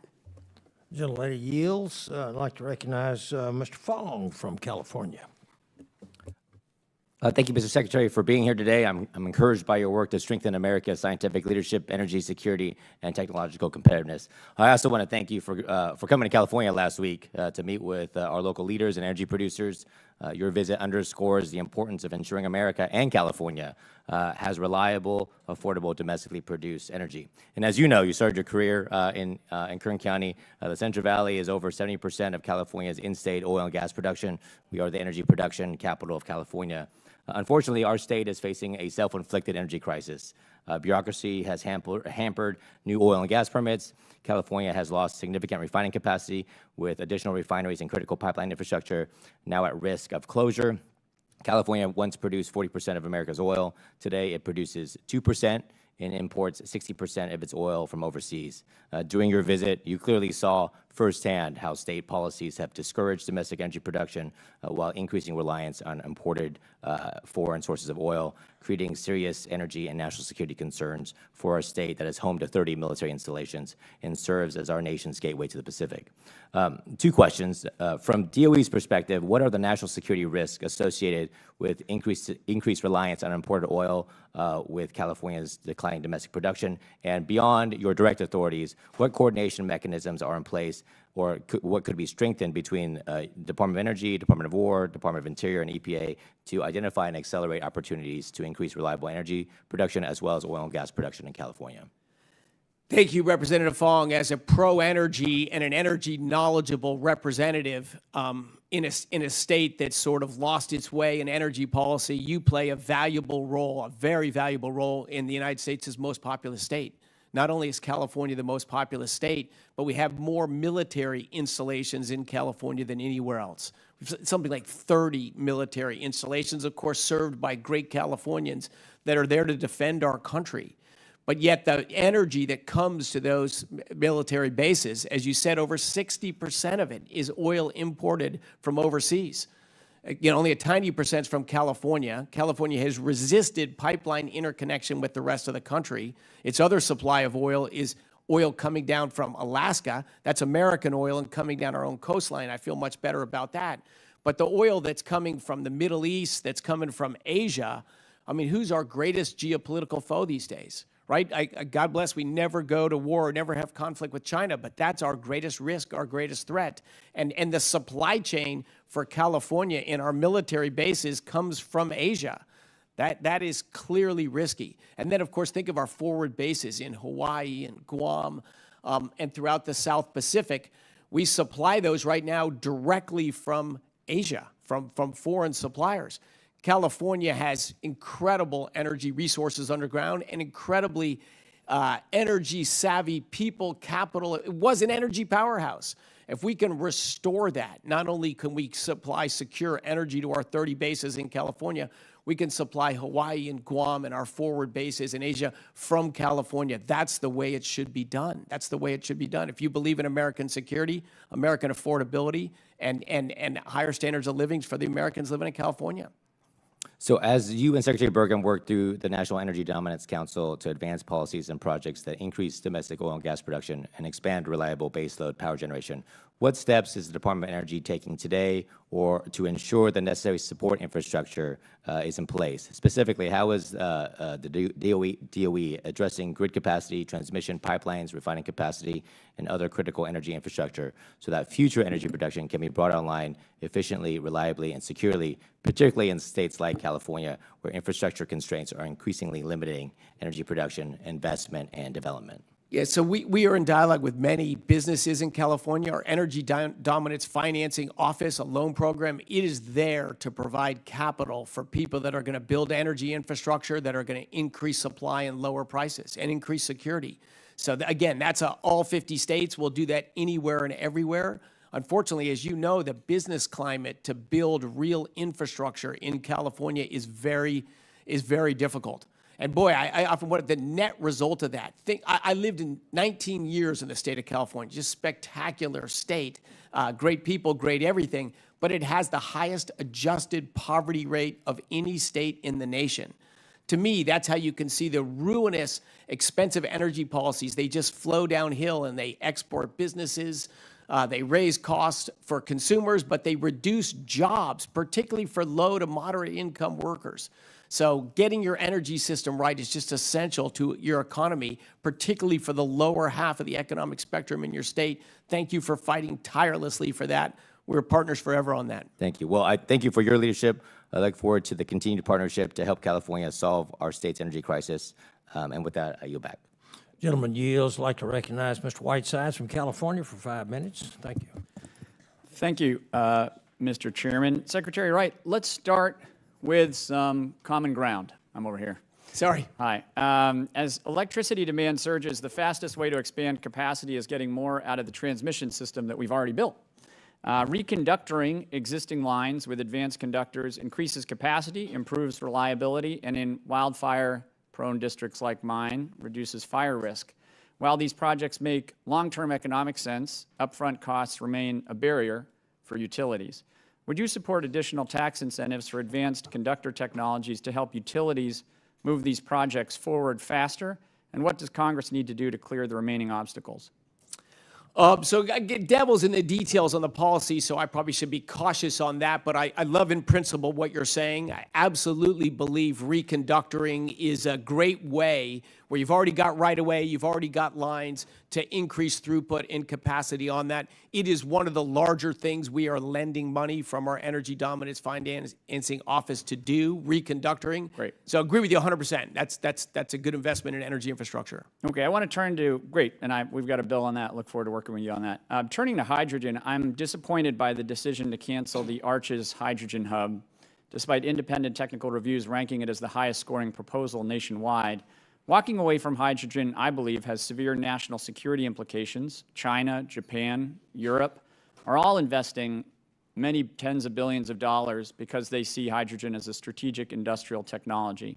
In my politically diverse district, California's 27th, local leaders from both parties enthusiastically support hydrogen as one of the industries and fuel sources of the future.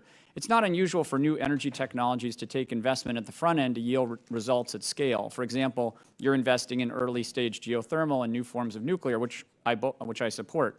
What could be done to make hydrogen an important part of our energy future, and does the administration support working with Congress to preserve a financeable pathway for electrolytic hydrogen production? So, look, as a career energy guy, I've been in and around the hydrogen space for some time. And one correction, so hydrogen isn't an energy source, it's a store of energy. It takes more energy to create hydrogen that is liberated when you use hydrogen. So it's essentially, it's a bigger battery. Okay, you got 30 seconds for your answer, so just like whatever the highlight is the key part for me. So the problem of hydrogen hubs in California is expensive electricity to go into them. The proposal was to use renewable electricity on the grid to create Which hydrogen. is the cheapest form of energy now, technically. Sunshine, daylight sunshine is the cheapest form of energy available to humans, a word that you like using a lot today. And that is an incontrovertible fact, Mr. Secretary. Is it a fact? It is true. It is not a fact. The truth is that the cheapest form on a per unit basis right now is daytime solar. Is that not true? It depends how you do No, the it math. doesn't depend. But It is true. It is not. Are the Secretary of Energy. utilization is That is too true. low for it. You can't What? deploy capital and only have 24% utilization. You factor. are amazingly misleading the American public. The cheapest form of energy right now is daytime solar on a per unit basis. It all depends how you measure No, it. In any it does not in depend. any It is rational way true. to measure I'm it, gonna the move answer is on. no. Mr. Secretary, let's Answer is look at no. the structural reality of the current conflict in Iran. And I'm really disappointed with your answer because that is not true. And I depend on you for facts, and you are a factual person. You have to define the question. It's my time. The war in Iran has achieved two devastating own goals against American interests. Number one, it's weaponized global energy prices against American citizens, driving up inflation to 4.2% as of this morning and costing Americans somewhere between $50 and $150 billion. But second, equally important, it's handed China a strategic advantage. This crisis has proved China can aggressively reduce its reliance on foreign petroleum, cutting imports by 3 to 4 million barrels a day. Here's the point I want to make. If our strategy traps us in the energy system of the last century, while it accelerates our competitors' transition to the energy system of the future, then we are making a grand strategic error, which the American public and our children will rightly condemn. With that, I yield back. Gentleman yields. I'd like to recognize the gentleman from Florida, Mr. Herodopoulos. Thank you. Thank you, Mr. Chairman, and thank you, Mr. Secretary, for being here today. And I'm always interested in the politics of this place. Playing politics with energy is never the smart thing to do because, as we recall, during the Biden years, they actually took 40% of our strategic oil reserves in an attempt to lower prices because their policies were failing. And I'll just remind people of some of the failed policies. LNG delay, Keystone Pipeline destroyed. They were against fracking until they were trying to win Pennsylvania. Oil leases delayed. And the great news is that with your leadership, we're actually expanding our potential energy footprint so that we have more supply, because the way you reduce prices is actually increase supply. And the semantics that are being played today are typical Washington, D.C. games. And it's frustrating because our goal is to reduce the cost of energy. And as you know, throughout 2025, gas prices were coming down. That was the good news. The only reason they're up right now is because we have a global threat where a group of crazy people are willing to kill their own citizens to show you how crazy they are and have no respect whatsoever for freedom of the seas. And so, again, the politics are vast. But let me just say this. As a Floridian, we know how important reliable energy is, especially during hurricanes, let alone tropical storms. So when severe weather hits, we want to make sure the electricity actually comes on and it's reliable. So with that, what is the Department of Energy doing to ensure that we have dependable 24/7, not just daylight energy generation and sources like natural gas and nuclear to keep up with demands on the energy grid? Yes, thank you, Representative Herodopoulos, for those intro remarks, which I agree with entirely. So one of the things, it started in the Obama administration and the Biden administration. They made it very hard raising capital and because of rules from their EPA to build reliable, dispatchable energy sources. Not impossible, but very hard. Florida, I will say, is a state that led the way. Florida and California had similar electricity prices 15 years ago. Today, California's electricity prices are more than twice as high as Florida's electricity prices. And another fact people don't know, Florida produces 20% more electricity than California does. Just common sense. Okay, Florida gets 75% of its electricity from natural gas. If you're going to build from scratch today, that is by far the cheapest way to build dispatchable, affordable electricity. Florida also has nuclear power, also has solar power, which can play a role. I worked in solar technology. I'm not anti-solar. I'm just pro-math. And so Florida in general has done pretty good math and on a relative basis.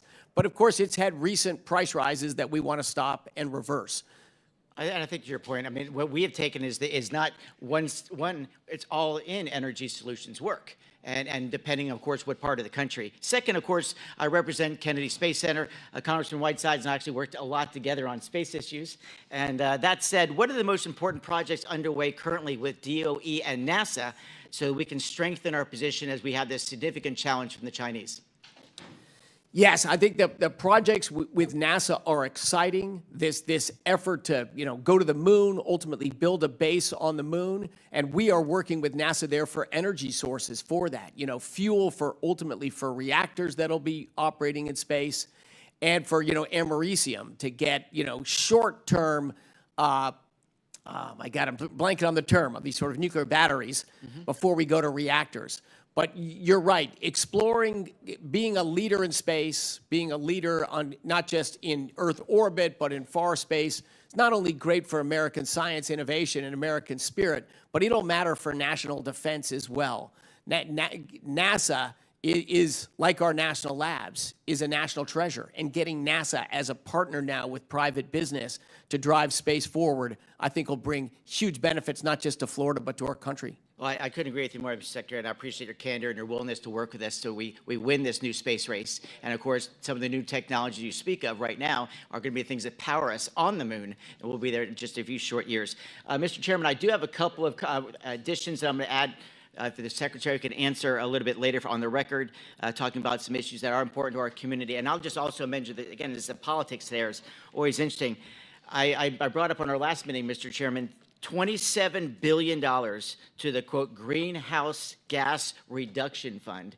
And if you look through who got the money, that's a pretty political situation. I hope people can look more closely at that so we can get some of those dollars back to actually transform our grid in a positive way. And with that, Mr. Chairman, I yield back. Thank you very much. Gentleman yields. I'd like to recognize Mr. Menifee from Texas. Thank you very much, Mr. Chairman, and thank you, Mr. Secretary, for being here today. I'm holding today an article from last year when you testified before the House Committee on Appropriations saying the DOE Secretary lied to Congress, House Dems allege. I know that you've accused multiple members of this committee of being untruthful, so I want to make sure today that we're dealing in facts when we have this conversation. Do you remember in 2025 making a statement saying you hear all the time in the news that tornadoes are getting worse and hurricanes are worse and floods and droughts and storms, they're more frequent and larger in magnitude, but that is simply untrue. Did you say that, Mr. Secretary? I'm sure I did. Okay, and so it's your argument that hurricanes and floods in this country and across the globe are not getting worse. That's correct. That's what the data shows. But study after study has shown that human-caused ocean warming has intensified all 11 Atlantic hurricanes in 2024. Climate change made Hurricane Milton hit as a Category 3 instead of a Category 2. I'm from Houston, Texas, and I can walk you through where we've had 500-year storm after storm after storm in the past 7 years. As the Secretary of Energy, you're telling me today that you don't believe that hurricanes and floods are getting worse in this country. They just simply aren't. I published that data and stuff written by me. It's in the Intergovernmental Panel on Climate Change reports. Look at the U.S. hurricane data. We have 125 years of data, no increase in hurricanes, no increase in the average intensity of hurricanes. What you're talking about is these attribution studies, which are just non-scientific. These are things that could happen. Yes, I want to extend a personal invite to you to come down to Houston, Texas, and to tell the families of the folks who are victims of Hurricane Harvey and the other major storms where flooding hit Houston in a way that it never hit it before, that these floods and hurricanes are not getting worse. Mr. Secretary, I believe you said before, you testified earlier this year that one of the things I do not want to shrink is the investments in basic science because only governments can do that kind of work. Do you remember saying that? Absolutely. Houston has flooded catastrophically. Repeatedly. Hurricane Harvey in 2017 killed 36 people in Harris County, my county, but more than 100 across the Gulf Coast, and it caused $125 billion in damage. So that would make it one of the most expensive storms in American history. The research that helps us understand why storms like Harvey are getting worse and how communities can prepare lives at the DOE in the Office of Biological and Environmental Research, known as BER. That funds the science that models how storm systems intensify and develop actionable predictions of extreme weather, which is how a city like Houston knows where to build its flood barriers and how to harden its infrastructure. Your requested fiscal year 2027 budget cuts that department by 54%, from $854 million to $396 million. That's about $450 million gone. So you believe, and you have stated publicly and testified, that you want to fund this research, and we should not be cutting this research because only governments can do that.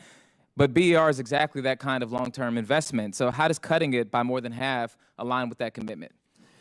Our proposed science budget for this year is actually up slightly from what we proposed last year. So we're not cutting our research on science. But of course, you move where dollars get the greatest bang for the buck. With AI, a big thing is of our Genesis mission, we're going to get massively improved ability to track further ahead where hurricanes are going, where weather systems are going. We have enormous money and research going in to get better at understanding these disasters. Mr. Secretary, that may have been the answer to some question, but it was not the answer to my question. I'm asking you specifically, does your proposed budget that you sent to House Appropriations cut BER funding by 54%? It does. I Okay. mentioned that. I said our total investment in science, you have to prioritize where to allocate dollars. I'd like to explained why- invite you to Houston and explain to people in the Houston area how a supercomputer can ensure that a family in Houston is protected from the next Hurricane Harvey. Let's move on. This is not abstract. The House Appropriations Committee already rejected your BER cut, and they funded it at $800 million. So that's $404 million more than what your agency requested. So Congress is telling you that this cut is wrong. You said you want to work with Congress on these budget levels. Will you commit today to supporting the House Appropriations level for BER? Absolutely. Fantastic.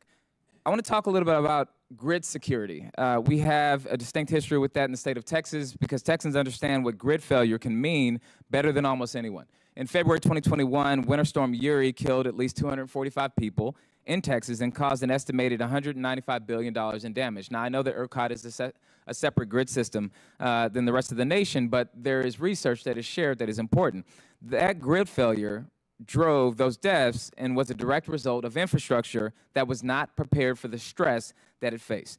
Your own testimony that you provided to us here today says the national grid is experiencing increased strain because of retirements of existing generation, data centers, and advanced manufacturing. Those are your words, Secretary. And yet your fiscal year 2027 budget cuts the Office of Cybersecurity, Energy Security, and Emergency Response, CSER, by $30 million. The House Appropriations Committee again rejected your cut and said CSER should stay flat at $190 million. Gentleman's time's expired. Thank you, Mr. Speaker. I yield back. Okay. I'd like to recognize the gentleman from North Carolina, Mr. Harrigan. Well, thank you, Mr. Chairman. And Mr. Secretary, thanks for being here today. Thanks for your testimony. And thank you for the tireless work that you have been doing to create more electrons across our country at a more affordable rate for American families. I truly appreciate it. My constituents appreciate it. And along those lines of effort, I have a couple quick questions for you. The first is, how important are investment tax credits and qualified process expenditures, ITCs and QPEs? How important are those for the development of new nuclear power? I think they will be very important for the development of new nuclear power. I've been a lifelong fan of nuclear, came out of the gates in the 1950s strong. We built a lot of nuclear in the United States at good economics, you know, and then we just didn't build any reactors for several decades. The supply chain is atrophied. We've made it slow and expensive to build nuclear in the United States. Fundamentally, it should not be slow and expensive, but that's where we stand today. So as a guy who's a capitalist and doesn't like energy subsidies, I do think that these helpful things in the legislation to get the nuclear ball rolling again, I think they're important and I think they'll be very helpful. And then you'll get a nuclear industry that'll run on itself. I don't believe it'll live on subsidies for 34 years like wind power has done. We need 5 to 10 years to get that nuclear ball rolling. Absolutely. I totally agree with you. And you know, when utilities construct these new nuclear power plants of whatever variation or generation they might be, how important is it to actually minimize the rate impacts on consumers while still bringing the reliable new energy online? It's very important. And this is one of the, and I haven't talked too much about it, but data centers, the investments in them are helpful for a lot of reasons, scientific advancement and all that. They're also going to help us with nuclear, for example. The data center builders will sign long-term offtake agreements at prices that make the nuclear economic, even these early reactors that are built. They carry disproportionately that cost burden of that reactor. That extra power that'll come out of that reactor, which will last for 100 years, will benefit consumers and ratepayers everywhere. But it can be structured to do just what you achieved. Oh, I very much appreciate both of those answers, and I agree. I think both facets of that as it relates to nuclear power are absolutely critical. I mean, we have to do what we need to do on the financing side in order to bring affordable new nuclear power to ratepayers. It's absolutely mission critical for our country, the future of our market economy, the future of our nation's defense, and I'm very glad to hear you say that today. And just taking a moment of kind of personal explanation, this is exactly why I introduced the Nuclear Rate Stabilization Act. And it's bipartisan legislation that provides new nuclear projects with the same ITC normalization opt-out currently available to other types of projects like battery storage projects, and allows for the QPE credits to actually be sold and transferred to third parties. I think if you take all of these things together, we can lower the costs for consumers. And I think we can also encourage investment and accelerate the deployment of this next generation of nuclear reactors. We have received some very strong support from utilities on this bill, certainly developers and other energy stakeholders who recognize the need for new nuclear in the next market economy.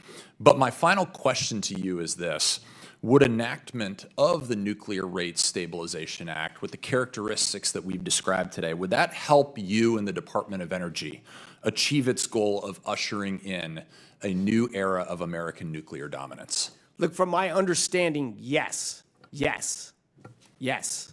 We need help to launch this renaissance. In the long term, we will not need help, but to get the ball moving, and the specific provisions you mentioned, very helpful in launching nuclear renaissance. Well, myself and my office very much look forward to working with you on making this piece of legislation a reality. Thank you for all of your leadership efforts as it comes to new nuclear across our great nation. And with that, Mr. Chairman, I yield back. Thank you. Gentleman yields, and I'd like to recognize the gentleman from Illinois, Mr. Foster. Thank you, Mr. Chair, and to our witness. I'd just like to try to clear a few things up. Earlier, you expressed enthusiasm for the concept of repurposing naval reactors past their end of life for the purpose of commercial power generation. This sort of startles me because these things are not designed to be refueled. They're, sub-reactors are in the range of 50 megawatts, which is not a huge amount of power. It seems like, as a businessman, this is something you should be able to immediately dismiss. So my question is, could you provide a rough estimate, for the record, provide a rough estimate of the dollars per kilowatt hour levelized cost of electricity for reusing reactors? You don't have to respond. Just yes, would you commit to doing that? You don't have to put I've never looked at the issue before, okay, but don't sure put a lot could. of work into it. But I know where you're going. You could rapidly conclude this is not a sensible concept. Let's see. You've also eliminated a large fraction of your scientific advisory committees. So how do you decide, for example, how to split your investment between, say, inertial confinement fusion and magnetic confinement fusion without that expertise? People have spent their careers doing this, getting together in committees and actually looking at the hard issues for each of these technologies. How do you sensibly spend the taxpayers' money after having eliminated that expertise from your advisory councils? I'm not sure exactly what you're referring to there. We engage with the fusion expertise in our administration. PSAC, HEPAP, all of the advisory councils are some of them that were eliminated, as a part of a general rejection of expertise across the administration, frankly. So how do you operate and make these crucial decisions? Because, if you put a bunch of money into things that are not going to work, either commercially or even scientifically, you're wasting taxpayer money. And what source of expertise do you go different than the advisory committees that used to exist? We get input on fusion energy from the fusion scientists across our labs, in academia, in the commercial world, within the Department of Energy. I don't think we've had any reduction of input. In fact, our engagement and interest in fusion, I would say we probably have more voices, more active dialogue about fusion than the DOE than previous. You have no process that I perceive. It just seems like it's all, you announce a bunch of projects without the sort of independent set of eyes on this. Related to that, it's my understanding that one of the core tenets of gold standard science is scientific peer review. Am I correct in that? Yep. Yep, okay. So do you intend to submit your climate working group report to independent peer review? Absolutely. We did. You know, we published the report. We had peer Which review journal? from an Which interior journal? group. Yeah, which journal did you submit it to? We got a suit from an environmental group that didn't want to have this dialogue. So that process. No, which, you said yes. What journal? We have not submitted it to a journal yet. That's what I was just Do you explaining. intend to? We put it out publicly. It's gotten 10,000 That is comments. not, that is not independent peer review. You know, you would submit an article for peer review, it gets rejected because it's nonsense, or it gets accepted because it's scientifically valid. So I think it's significant that you do not intend to submit that to a scientific I did not say we did not intend. We have not done it yet. It's 5 outstanding scientists. We'd love to submit that, and we'll eventually submit that. It's out there. Yeah, And meanwhile, you're using it for, you know, you were in your conversations with Representative Foshi, you said you didn't remember that you had conversations on this report with Zeldin in April 2025. Now, are you telling us that you did not coordinate the preparation and release of this with the EPA? I answered the question. I said we coordinated and we're open about what we were doing across the government, including EPA. I said I didn't remember some specific date he might have mentioned in April, some specific conversation. Very open about what we did on that, coordinating, communicating across it. Proud of what we've done, and if you've got disagreements with the paper, I'd love to hear them.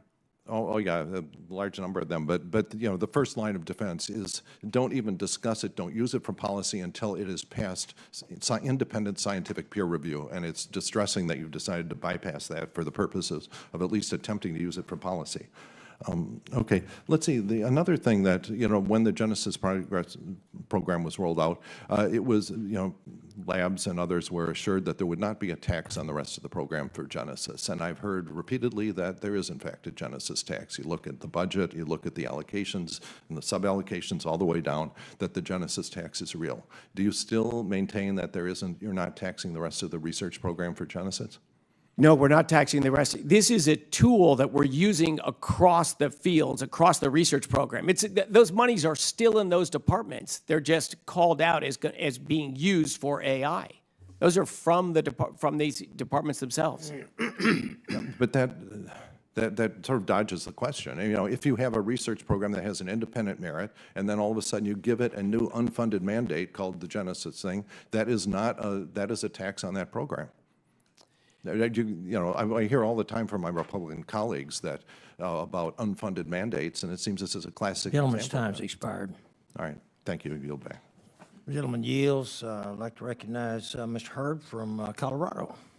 Thank you, Mr. Chairman. And good morning, Secretary Wright. As you know, I am privileged to represent about half of the geographic footprint of our home state, and I want to thank you for your commitment to grid reliability, resource adequacy in the Rocky Mountain region, particularly with respect to the baseload coal-fired power plants in Colorado and beyond with respect to the 202C orders. And I appreciate that commitment to keeping energy costs low and keeping that grid reliable in the Rocky Mountain region.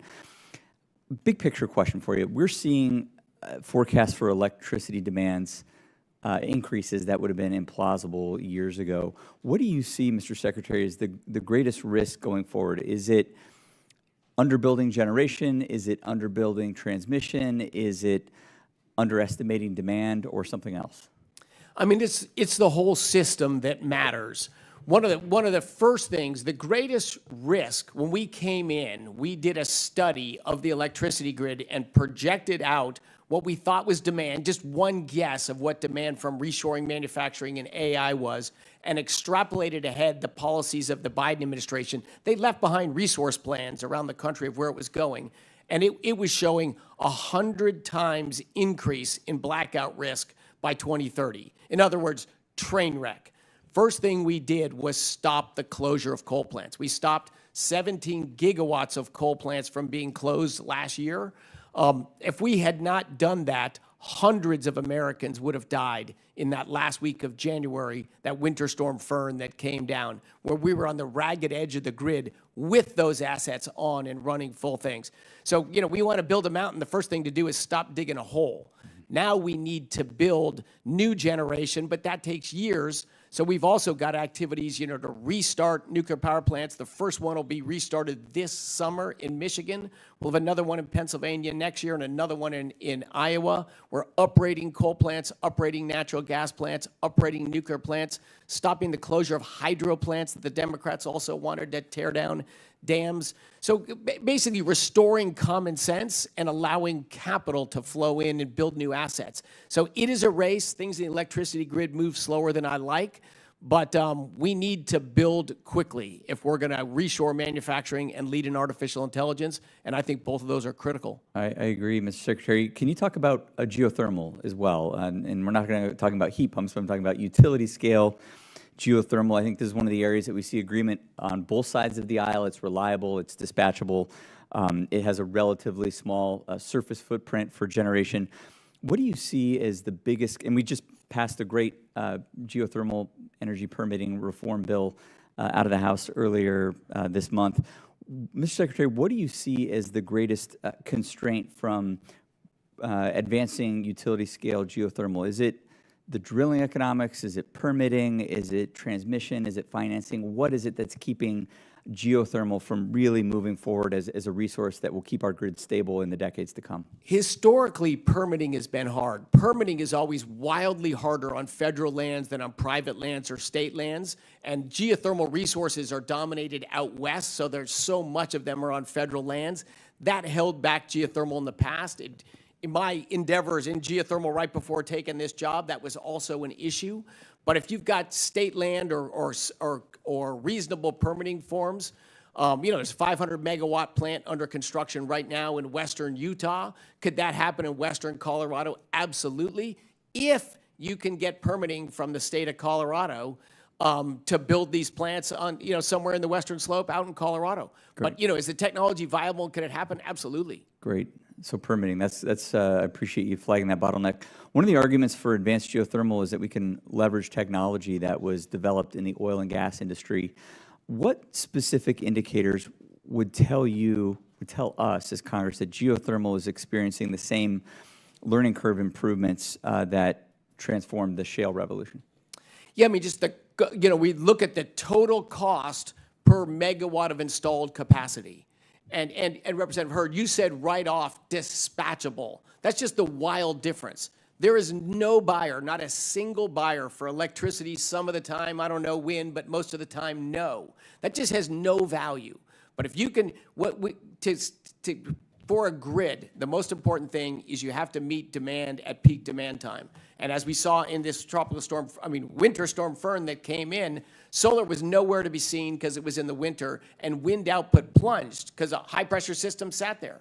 So it doesn't matter to me how much electricity wind and solar produce. I care how much they produce at peak demand time whenever it's arrived. If they could deliver a lot there, they would be valuable members of the grid, but to date, the record is not good. Geothermal can not only be there, rain or shine, but it can increase its output when you're at peak demand time. You can withdraw basically water that's in this large underground reservoir. You can increase output when you need it. That's very valuable electricity. Thank you, Mr. Secretary, and thank you also for your commitment to bettering human lives. I think that's what we're talking about here. With that, Mr. Chairman, my time has expired. Gentleman yields. Thank you. I'd like to recognize the gentlelady from California, Ms. Rivas. Thank you, Mr. Chair, for recognizing me. Secretary Wright, I'm an engineer by training and have spent much of my career encouraging young people to pursue careers in STEM. As co-chair of the STEM Education Caucus, I lead my colleagues in ensuring that America continues to lead in STEM education and research opportunities. However, those opportunities that are available to students depend on whether America continues investing in scientific research and innovation. And that is why I'm deeply concerned by the Trump administration's DOE budget proposal. The president's fiscal year 27 budget proposes more than $1 billion in cuts to the Department of Energy's Office of Science. The cuts reflected in this budget paved the way for this administration's continued war on science. The Office of Science supports cutting-edge research, national laboratories, university partnerships, and the development of the next generation of American scientists and engineers. Specifically, I'm extremely concerned about the proposed elimination of minority-serving institutions being eligible for the Reaching a New Energy Science Workforce Initiative. This initiative is a lifeline to securing the nation's scientific pipelines and the STEM workforce. These cuts will eliminate one of the very programs designed to help build the next generation of STEM and energy researchers. My district in Los Angeles and the San Fernando Valley is home to thousands of students pursuing STEM careers, as well as 2 minority-serving institutions. Our country can only continue to lead in science if there are resources available to students of all backgrounds, bringing diverse perspectives to our world-class research institutions. Secretary Wright, if America needs more AI researchers, more engineers, more energy innovators, and more scientific talent, why is the administration eliminating the Office of Sciences, MSI, Reaching a New Energy Science Workforce Initiative, which was one of the programs designed to expand the STEM workforce?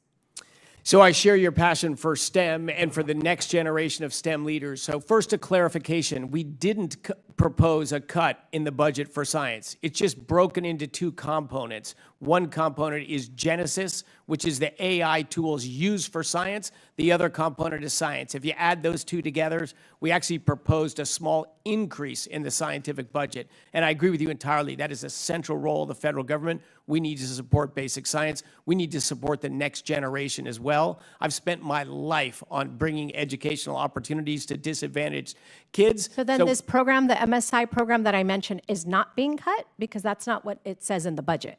We are also passionate about taking gender and race and all that out of science. It's a meritocracy. It's for everyone, everywhere, and always. But we don't believe in judging people by gender or diverse students immutable attend genetics. MSIs. You don't have to be a minority to attend an MSI, and you're saying that these programs are being cut from these institutions, large state schools, and it's any student that attends that school that will not be able to participate in this program. We will support all sorts of institutions, just not based on gender or race. Well, I think, that, this, you're definitely eliminating pathways to recruit and train students from underrepresented communities into these fields. We need everyone possible to enter STEM. We have a shortage of STEM researchers, and we need everyone that is an American to be trained. Otherwise, they're going to go to other countries. And that's what's happening right now. Lots of our scientific talent have nowhere to go here because of the cuts that are being made by the federal government. They're being recruited by other countries. We're training people, and they're moving to other countries instead. But has the DOE conducted any analysis of how harmful cutting these programs will be to our workforce? Again, our funding of science is proposed budget of science is roughly flat. We're not I'm talking about the STEM workforce programs, not the programs that are being cut that are designed to encourage the next generation of STEM scientists. There may be changes in specific programs or the criterion. We're just merit-based, but our desire to encourage young kids from all backgrounds to go into science and pursue careers in there is unchanged and is unwavering. Well, I believe that these choices will have rippling consequences for the energy sector, for science in our country. We've been a leader all of these years, and in the next few years, we're going to see the consequences of cutting these programs. Gentlewoman's time's expired. Thank you. I yield back. I'd like to recognize the gentlelady from New York, Ms. Tinney. Thank you, Mr. Chairman, and thank you, Secretary Wright. This has been interesting to hear this whole meeting. I just want to ask, you've done a fantastic job, and thank you for your work. I come from probably the most ill-guided state when it comes to energy, New York State, and I know you've answered all these questions. I just want to ask you, so can you answer this, because I think you've said it, but I want to give you a chance to clarify it. You support in all of the above smart energy policy, you just don't support extended subsidies on certain industries. Yes, and I support just doing the math. Mm-hmm. Well, I really appreciate you saying that, because this is what we need in New York is common sense. And I could cite all kinds of craziness. I've listened to sadly, some Democrats on the other side of the aisle are going to go down the wrong path when they see how catastrophic it can be when your energy grid has been warned by the New York Independent System Operator, NYSERDA, our own government agencies, Democratic-run agencies in the state of New York have warned New York over and over and over again about the catastrophic, dangerous state of our energy grid because of policies put in place in 2019, particularly the Community Leadership or Client Leadership and Community Protection Act, which actually over time bans fossil fuels and all of the above strategy. Yet, New York State today, New York City specifically, is over 90% dependent on fossil fuels, specifically natural gas, while the rest of us in upstate New York are only about 30%, and the entire energy grid in New York State is only about 47% fossil fuels. And yet, here we are in upstate New York, making up for New York City because they oppose pipelines, they oppose transmission lines, they use the utility companies to actually collect what they call delivery fees against, and so when I hear everyone complaining about the cost of energy, if you look at the change in our energy bills, it's delivery costs that have been imposed by the state of New York, our governor, on the utility companies to collect those to use for Democrat purposes, not necessarily to bring down the cost of energy. So I think you cited earlier the change in energy prices, and I don't know if you could quote that again, how much energy prices have gone up in the state of New York specifically or generally, if you know that. Yeah, New York is one of the faster rising states, together with California, Massachusetts, Maryland and Delaware, I think, have had the fastest rise. And one of the common things is they all produce less electricity today than they did 5 years ago. Right, and yet the Climate Leadership and Community Protection Act mandated that we use less fossil fuels today than we were to use in 2019. Yet our demand and use of fossil fuels is even greater, and New York City uses even more than we do in upstate New York. I wanted to say, what could you tell New York State if you were to be able to talk to our governor and our legislators? What could we do? What would you tell New York State to do to support our energy grid in an all of the above strategy with less subsidies and lower pricing? I mean, just dive into the math and get out of the grandstanding. New York saying it's fighting climate change. New York is completely irrelevant for global greenhouse gas emissions. Nothing it could do will move that needle. That needle will only be moved by new energy technologies competing economically and going into global scale.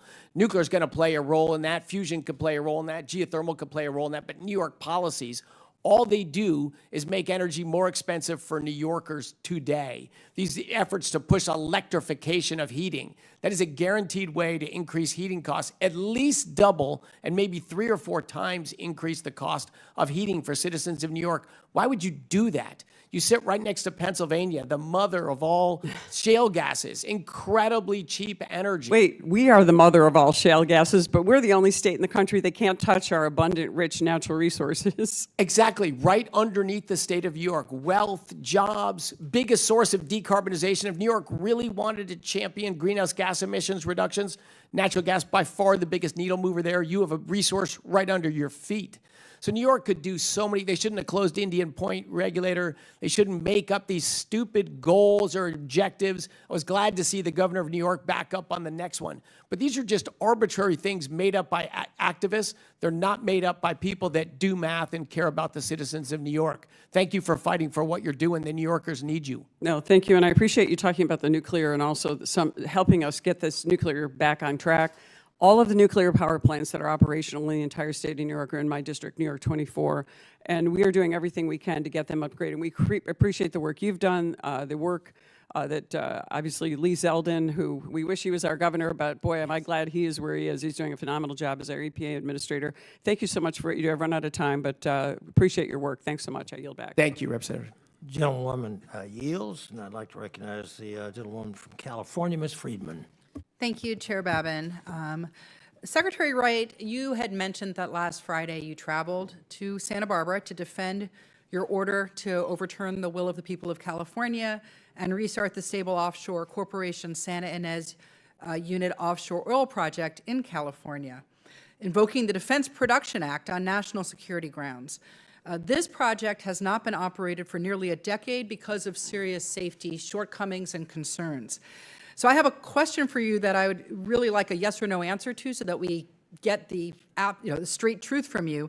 Are you familiar with the fact that the facility you visited in Santa Barbara was shut down after the very same pipeline caused a catastrophic oil spill in 2015, the Refugio State Beach oil spill, which leaked 143,000 gallons of crude oil and devastated coastal communities, marine ecosystems, and local economies? Yes, aware of that? you must maintain and monitor pipelines. Okay, got it. So this raises a serious question. And by the way, they've had, as you know, Santa Barbara has had hundreds of oil wells over the years and are still dealing with the impacts of all of those pipelines on the beaches of Santa Barbara. This is something that happens all the time, and this particular spill was absolutely catastrophic for that area, which relies on tourism, fisheries, and everything else. So this raises a serious question whether your action's actually about national security or about advancing a project that has a documented history of catastrophic failure and is still facing unresolved safety concerns, and which is hugely unpopular to the people who are impacted by that project in Santa Barbara. So just to be clear, Secretary, you decided to restart a pipeline shutdown after a major spill, which California regulators have determined is not ready to restart because President Trump started a war of choice that's already cost Americans $750 per household. How much more will it cost Californians if you spill another 143,000 gallons or more of oil on our beaches? And how much more are you willing to cost the American public in pursuit of this war of choice, a war which appears to have no end in sight and which is directly putting pressure on these kinds of actions and pushing the administration to make the people of Santa Barbara pay for Trump's choice to start this war and drive up worldwide oil prices? So, yes, it's unfortunate that California prevented the repair of that pipeline until we used authorities to get the pipeline repaired so it could safely operate. To be clear, there have been hundreds of pipelines off the coast of California, and we have had hundreds of oil spills and spills that continue. So it's not that there's one bad actor, but that the people of California know that this offline drilling has led to oil spills the same way as it has in Texas. You have yet to create any situation where these pipelines are immune to spills and other accidents. It happens constantly. We keep hearing promises that it's not going to happen again, and yet it happens over and over. So clearly this is risky, and you're willing to risk the beaches and livelihood of Californians and a precious, precious ecosystem to make sure that we have some balance with Trump's war of choice. And that's what this is really about. So can I make the question one is not whether or not we need energy security. We know we need energy security. The question is whether restarting a pipeline with a record of catastrophic failure actually advances that energy security and will actually save Californians money. What would save us money is not to have started this war of choice and not to have it spiral out of control when the president promised initially that it will be over in a matter of weeks. And here we are months later with an escalation as of this week and absolutely no end in sight. Bringing Sable particularly back to market is not going to meaningfully offset global supply disruptions of this war. It's a drop in the bucket, as you know, but what it does do is it risks California and other taxpayer money having to be spent on another costly cleanup, not to mention the irreplaceable beaches and the damage that these spills do. This isn't like you just pick this up off the road. When these spills happen, they lead to catastrophic costs for years. I grew up in South Florida. When I was a kid, we had pristine beaches, and now there's oil all over those beaches to the point where people think it's natural that you have to wash your feet off to wash the gasoline and the tar off your feet. When I was a kid, there was actually fish off the coast of Fort Lauderdale. I remember swimming with fish. There's almost no fish anymore. That's because of these kinds of policies. Instead of being forward-looking, they're about making communities bear the risk. And in this case, it's completely because of what Donald Trump has done. With that, I thank you, and I yield back. Gentlelady yields. I'd like to recognize the gentleman from California, Mr. Issa. Thank you, Mr. Chairman. I don't know about Fort Lauderdale, but I do know that if you went to the University of California, Santa Barbara in the 60s and 50s, or if, for that matter, if you're a Native American hundreds of years ago, you had to figure out how to clean your feet for the natural outflow that comes out of the oil just offshore in Santa Barbara. 7,000 gallons a day is the rate of the seep that's right offshore Santa Barbara. The vast majority of all the oil that has ever been on the Santa Barbara, or that Southern California coastline, the vast majority is all underground seepage that's been going on for thousands of years. Thank you, Mr. Secretary. You're exactly right. And I have 21 Indian tribes in my district, and they all traded with their ancestors all traded for that outflow to use the tar and the oil. But look, they're entitled to their opinions, just not their facts. And I want to get into a couple of it. Earlier on, you were berated by another Californian because somehow you said that the total cost of solar wasn't just the, quote, ticket cost of how much it produces per hour when the sun's shining. If you had to look at the 24-hour cost at shifting, storing, and putting it back, if you had to look at the production cost, the loss of land, and the price of dealing with the solar collectors at the end of a life, does it compare favorably to all other forms of energy? Several times more expensive. So not 20% more expensive. It's like 200, 300, 400% more expensive to deliver firm electricity from solar. Okay, so one of the things about solar, and I just want to make this point for everyone, I know you can do it better. If, in fact, solar is part of a program, recognizing that nighttime production comes from a different source than solar, is solar a reasonable part of the grid resiliency?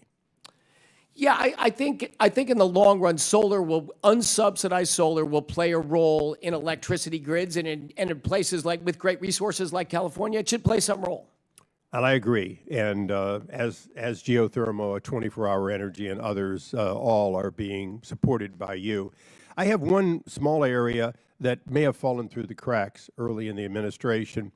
Under the Biden administration, as you know, they wanted to kill anything that supported fossil fuels. And they tried to kill the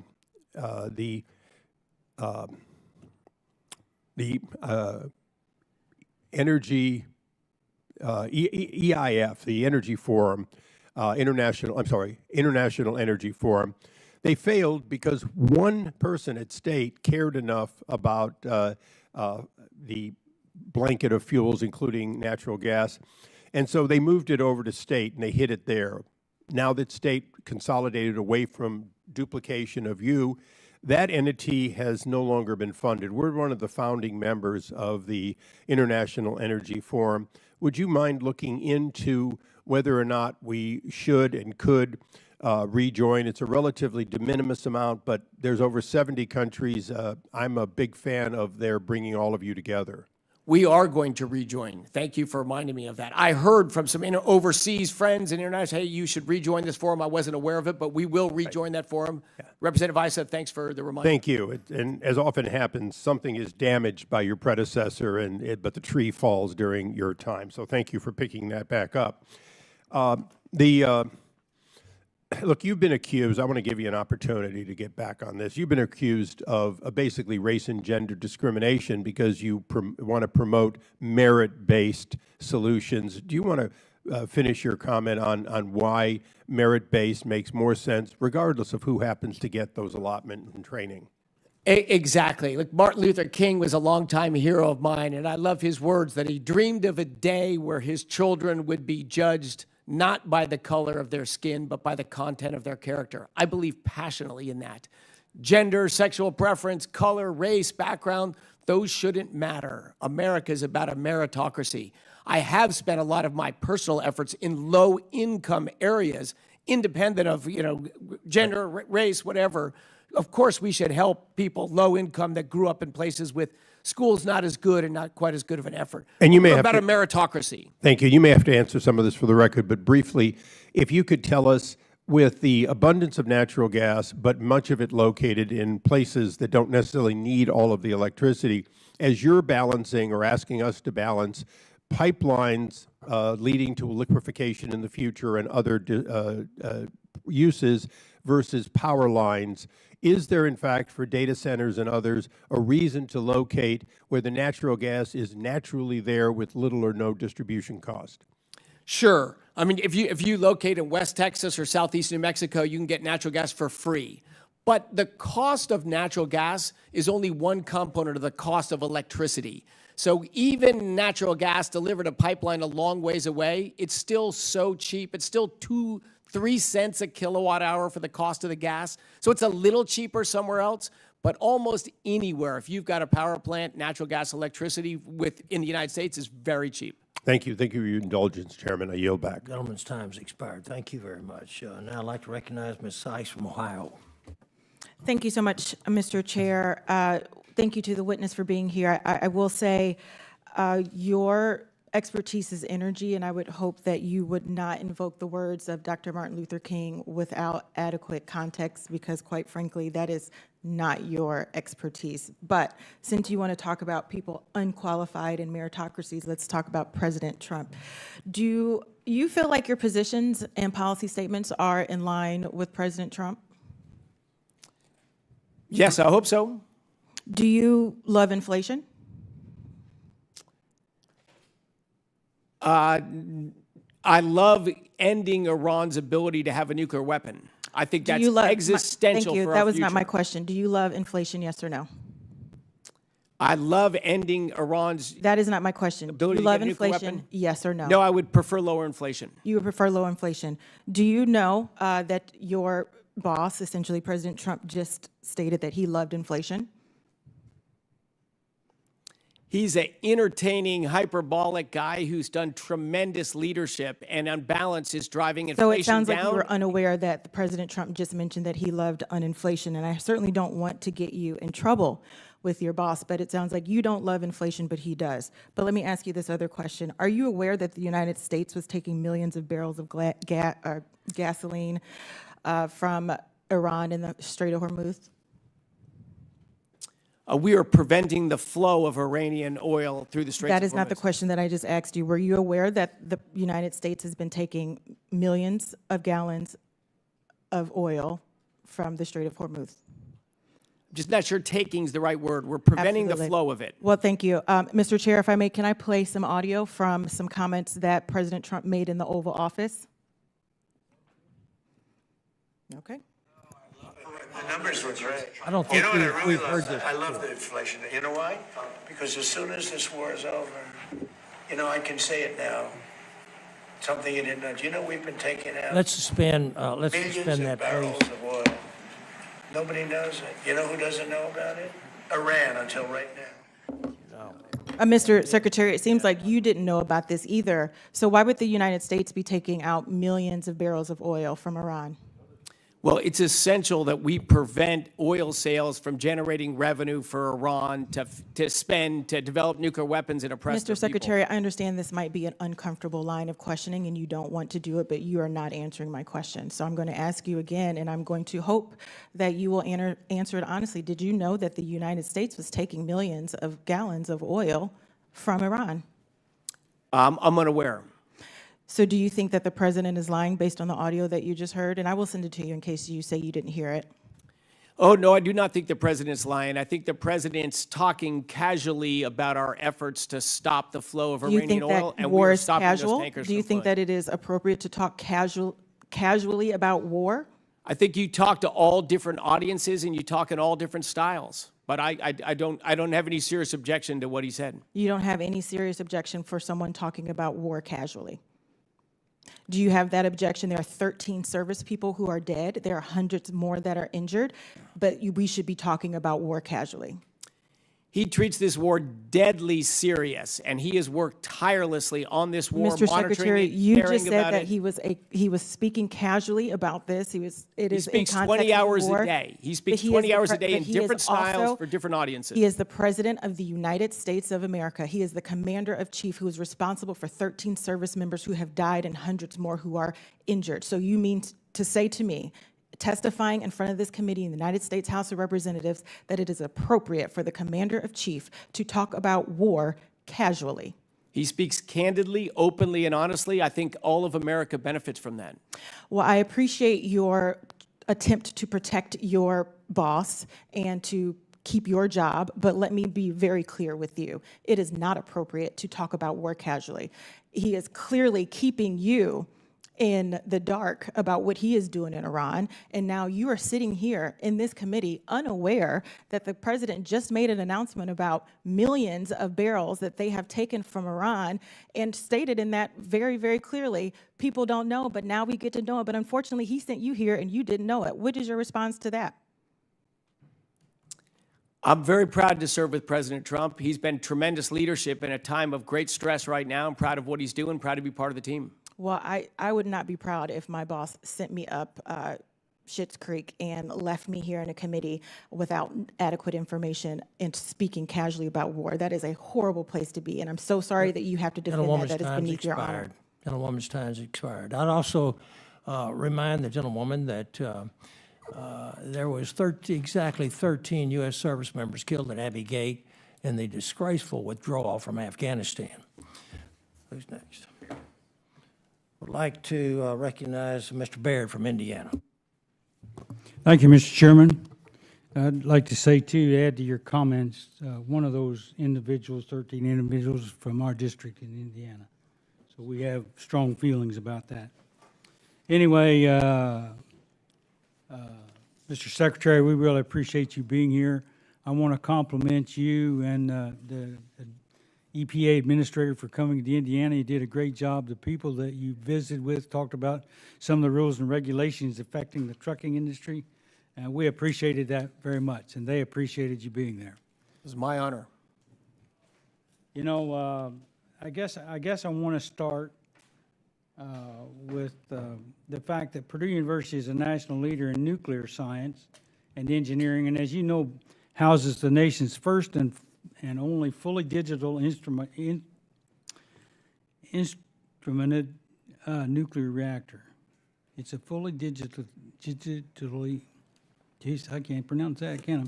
Anyway, let's go on. Purdue is also a leader in advanced manufacturing. One of the gaps in the U.S. nuclear supply chain is manufacturing medium to large-scale components, such as reactor vessels. So last year, Congress encouraged DOE to establish a university-led advanced nuclear manufacturing consortium to address this critical gap. So I just want to get a sense from you. Do you feel this initiative is a warranted and necessary, and can you describe how this would benefit the United States? It's very warranted and necessary. The United States was the manufacturing powerhouse of the globe for a century. And then the last 20 years, we admitted China to the World Trade Organization and gave them most favored nation status. We made regulations difficult in the United States, and we stopped building big things here, except on the Gulf Coast. And we exported so much of our industry. Our nuclear industry has been stagnant for decades. It is an enormous source of energy, not just electricity, but process heat. It's going to be a huge part of our future. We need to get the nuclear industry out of neutral and in powerful gear, and we need to be able to build those large-scale components and industrial processes back here in the United States. Indiana was a heartland of American industry, heavy industry, and I believe it will be again. Purdue's a tremendous university. There's great engineering talent in Indiana, great technical talent in Indiana, and an industrial legacy. That industrial legacy needs to come back. America needs to be, once again, an large-scale industrial powerhouse. We can and we shall do it again, and Indiana will be central to that effort. I thank you for those comments. I really appreciate it. You know, I'm going to change over to another little area just to get your opinion on. You know, this Congress, I introduced H.R. 2813, the Small Modular Reactor Commercialization Act, which would establish a federal working group focused on commercialization and industrialization of SMRs. So would you feel that a coordinated effort among DOE, NRC, the industry, and other stakeholders would help accelerate deployment and strengthen America's position against our competitors like China and Russia? Absolutely, absolutely. One of the key things of the Trump administration is all the departments work together. We don't have petty territorial politics or fighting among it. The NRC has performed tremendously under Chairman Honey.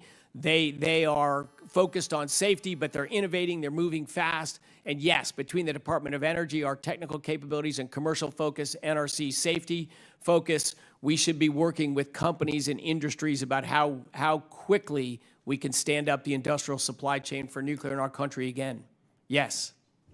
I really appreciate your comments in that area, because I think it's extremely important with AI and some of the new technologies coming along that we utilize that to stay ahead of China and Russia and some of our adversaries.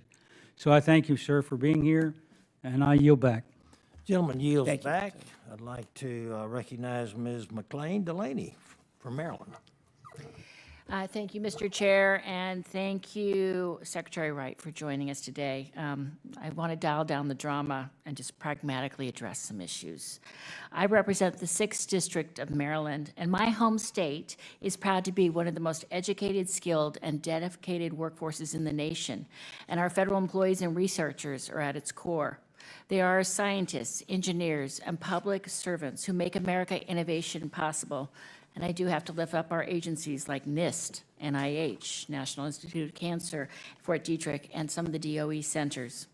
And any conversation about the Department of Energy's budget must begin with really recognizing their indispensable role and the investment in research. But as you know, electricity demand is ever growing. AI data centers, advanced manufacturing, and industrial facilities increasingly want reliable power. At the same time, China is aggressively deploying advanced nuclear technologies and positioning itself to lead the global market for next-gen reactors. Maryland, my state, is leading by example.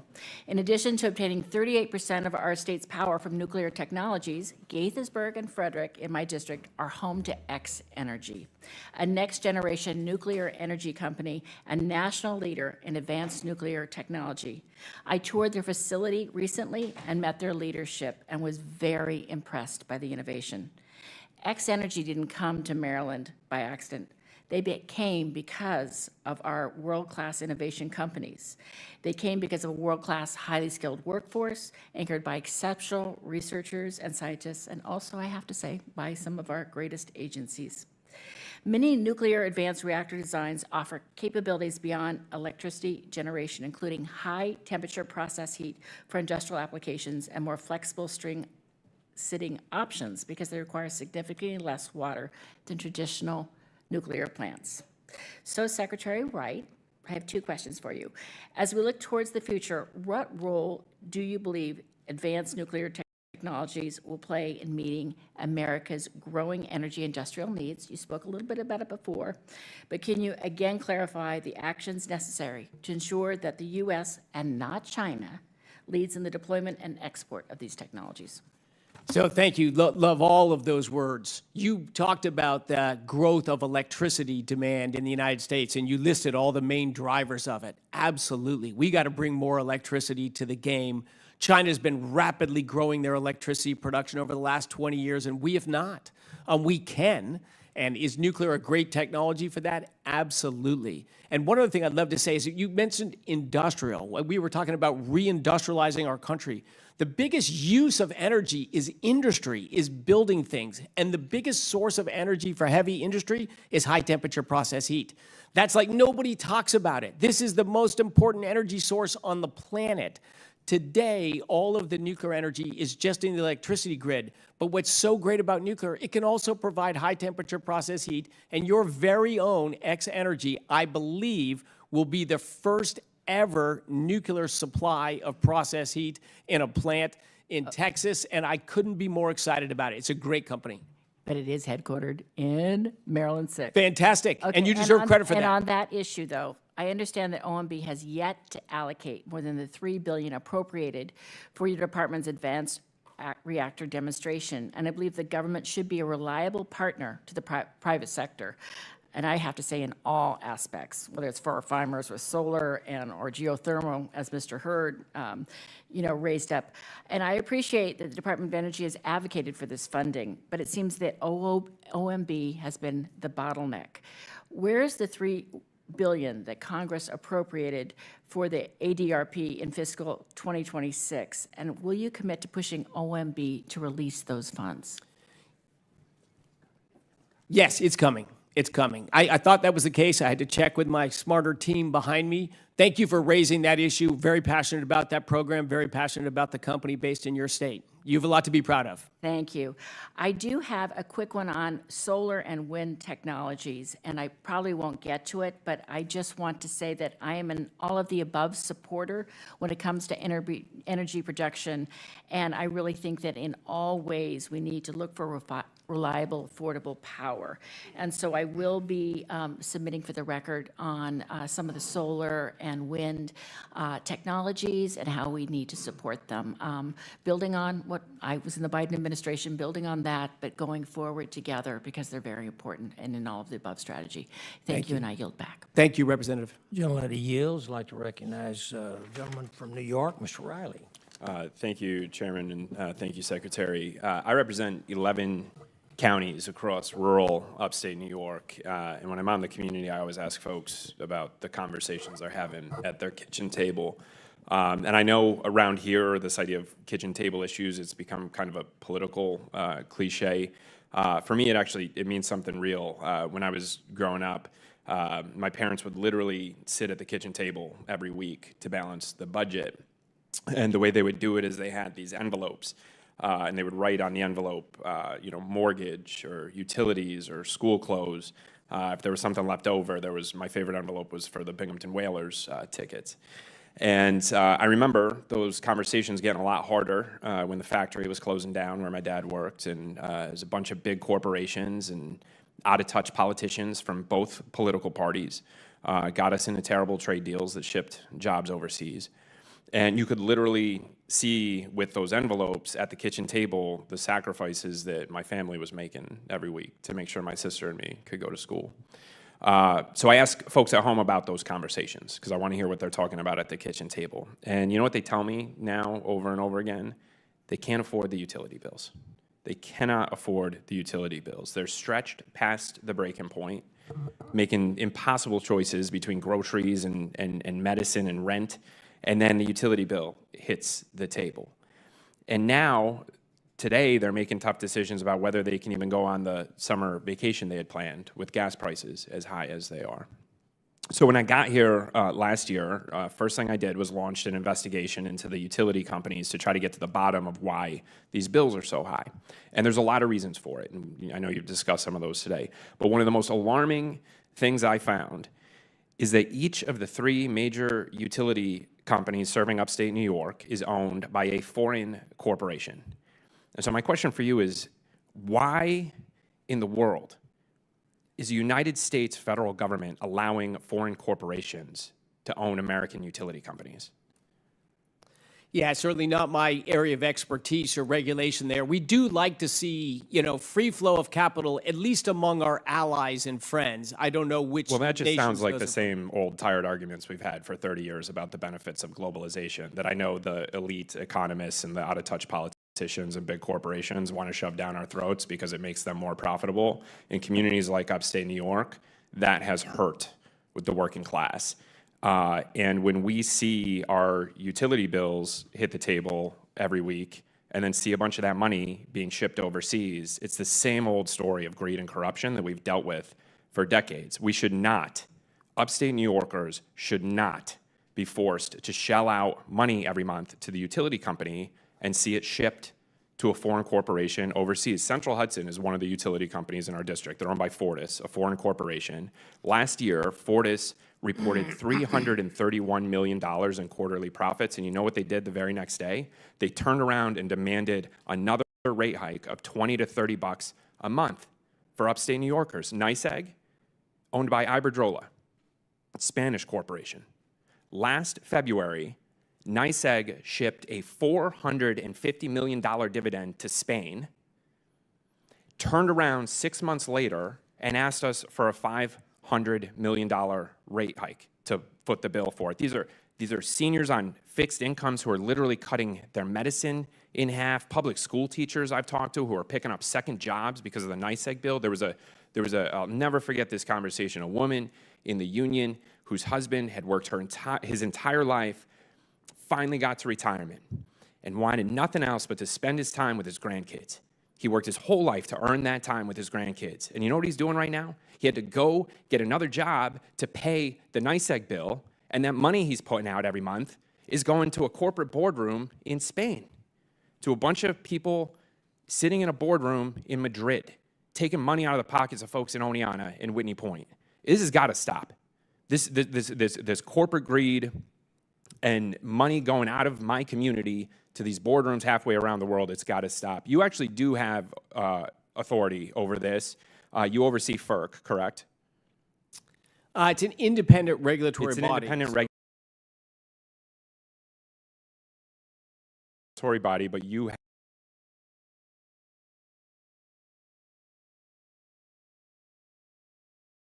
used your authority under the DOE Organization Act to require FERC to propose new rules, correct? Correct. Okay, That's correct. you have that authority, and you can use it to get FERC to issue regulations to stop foreign corporations from owning American utility companies. My time's expiring, but my question for you is this.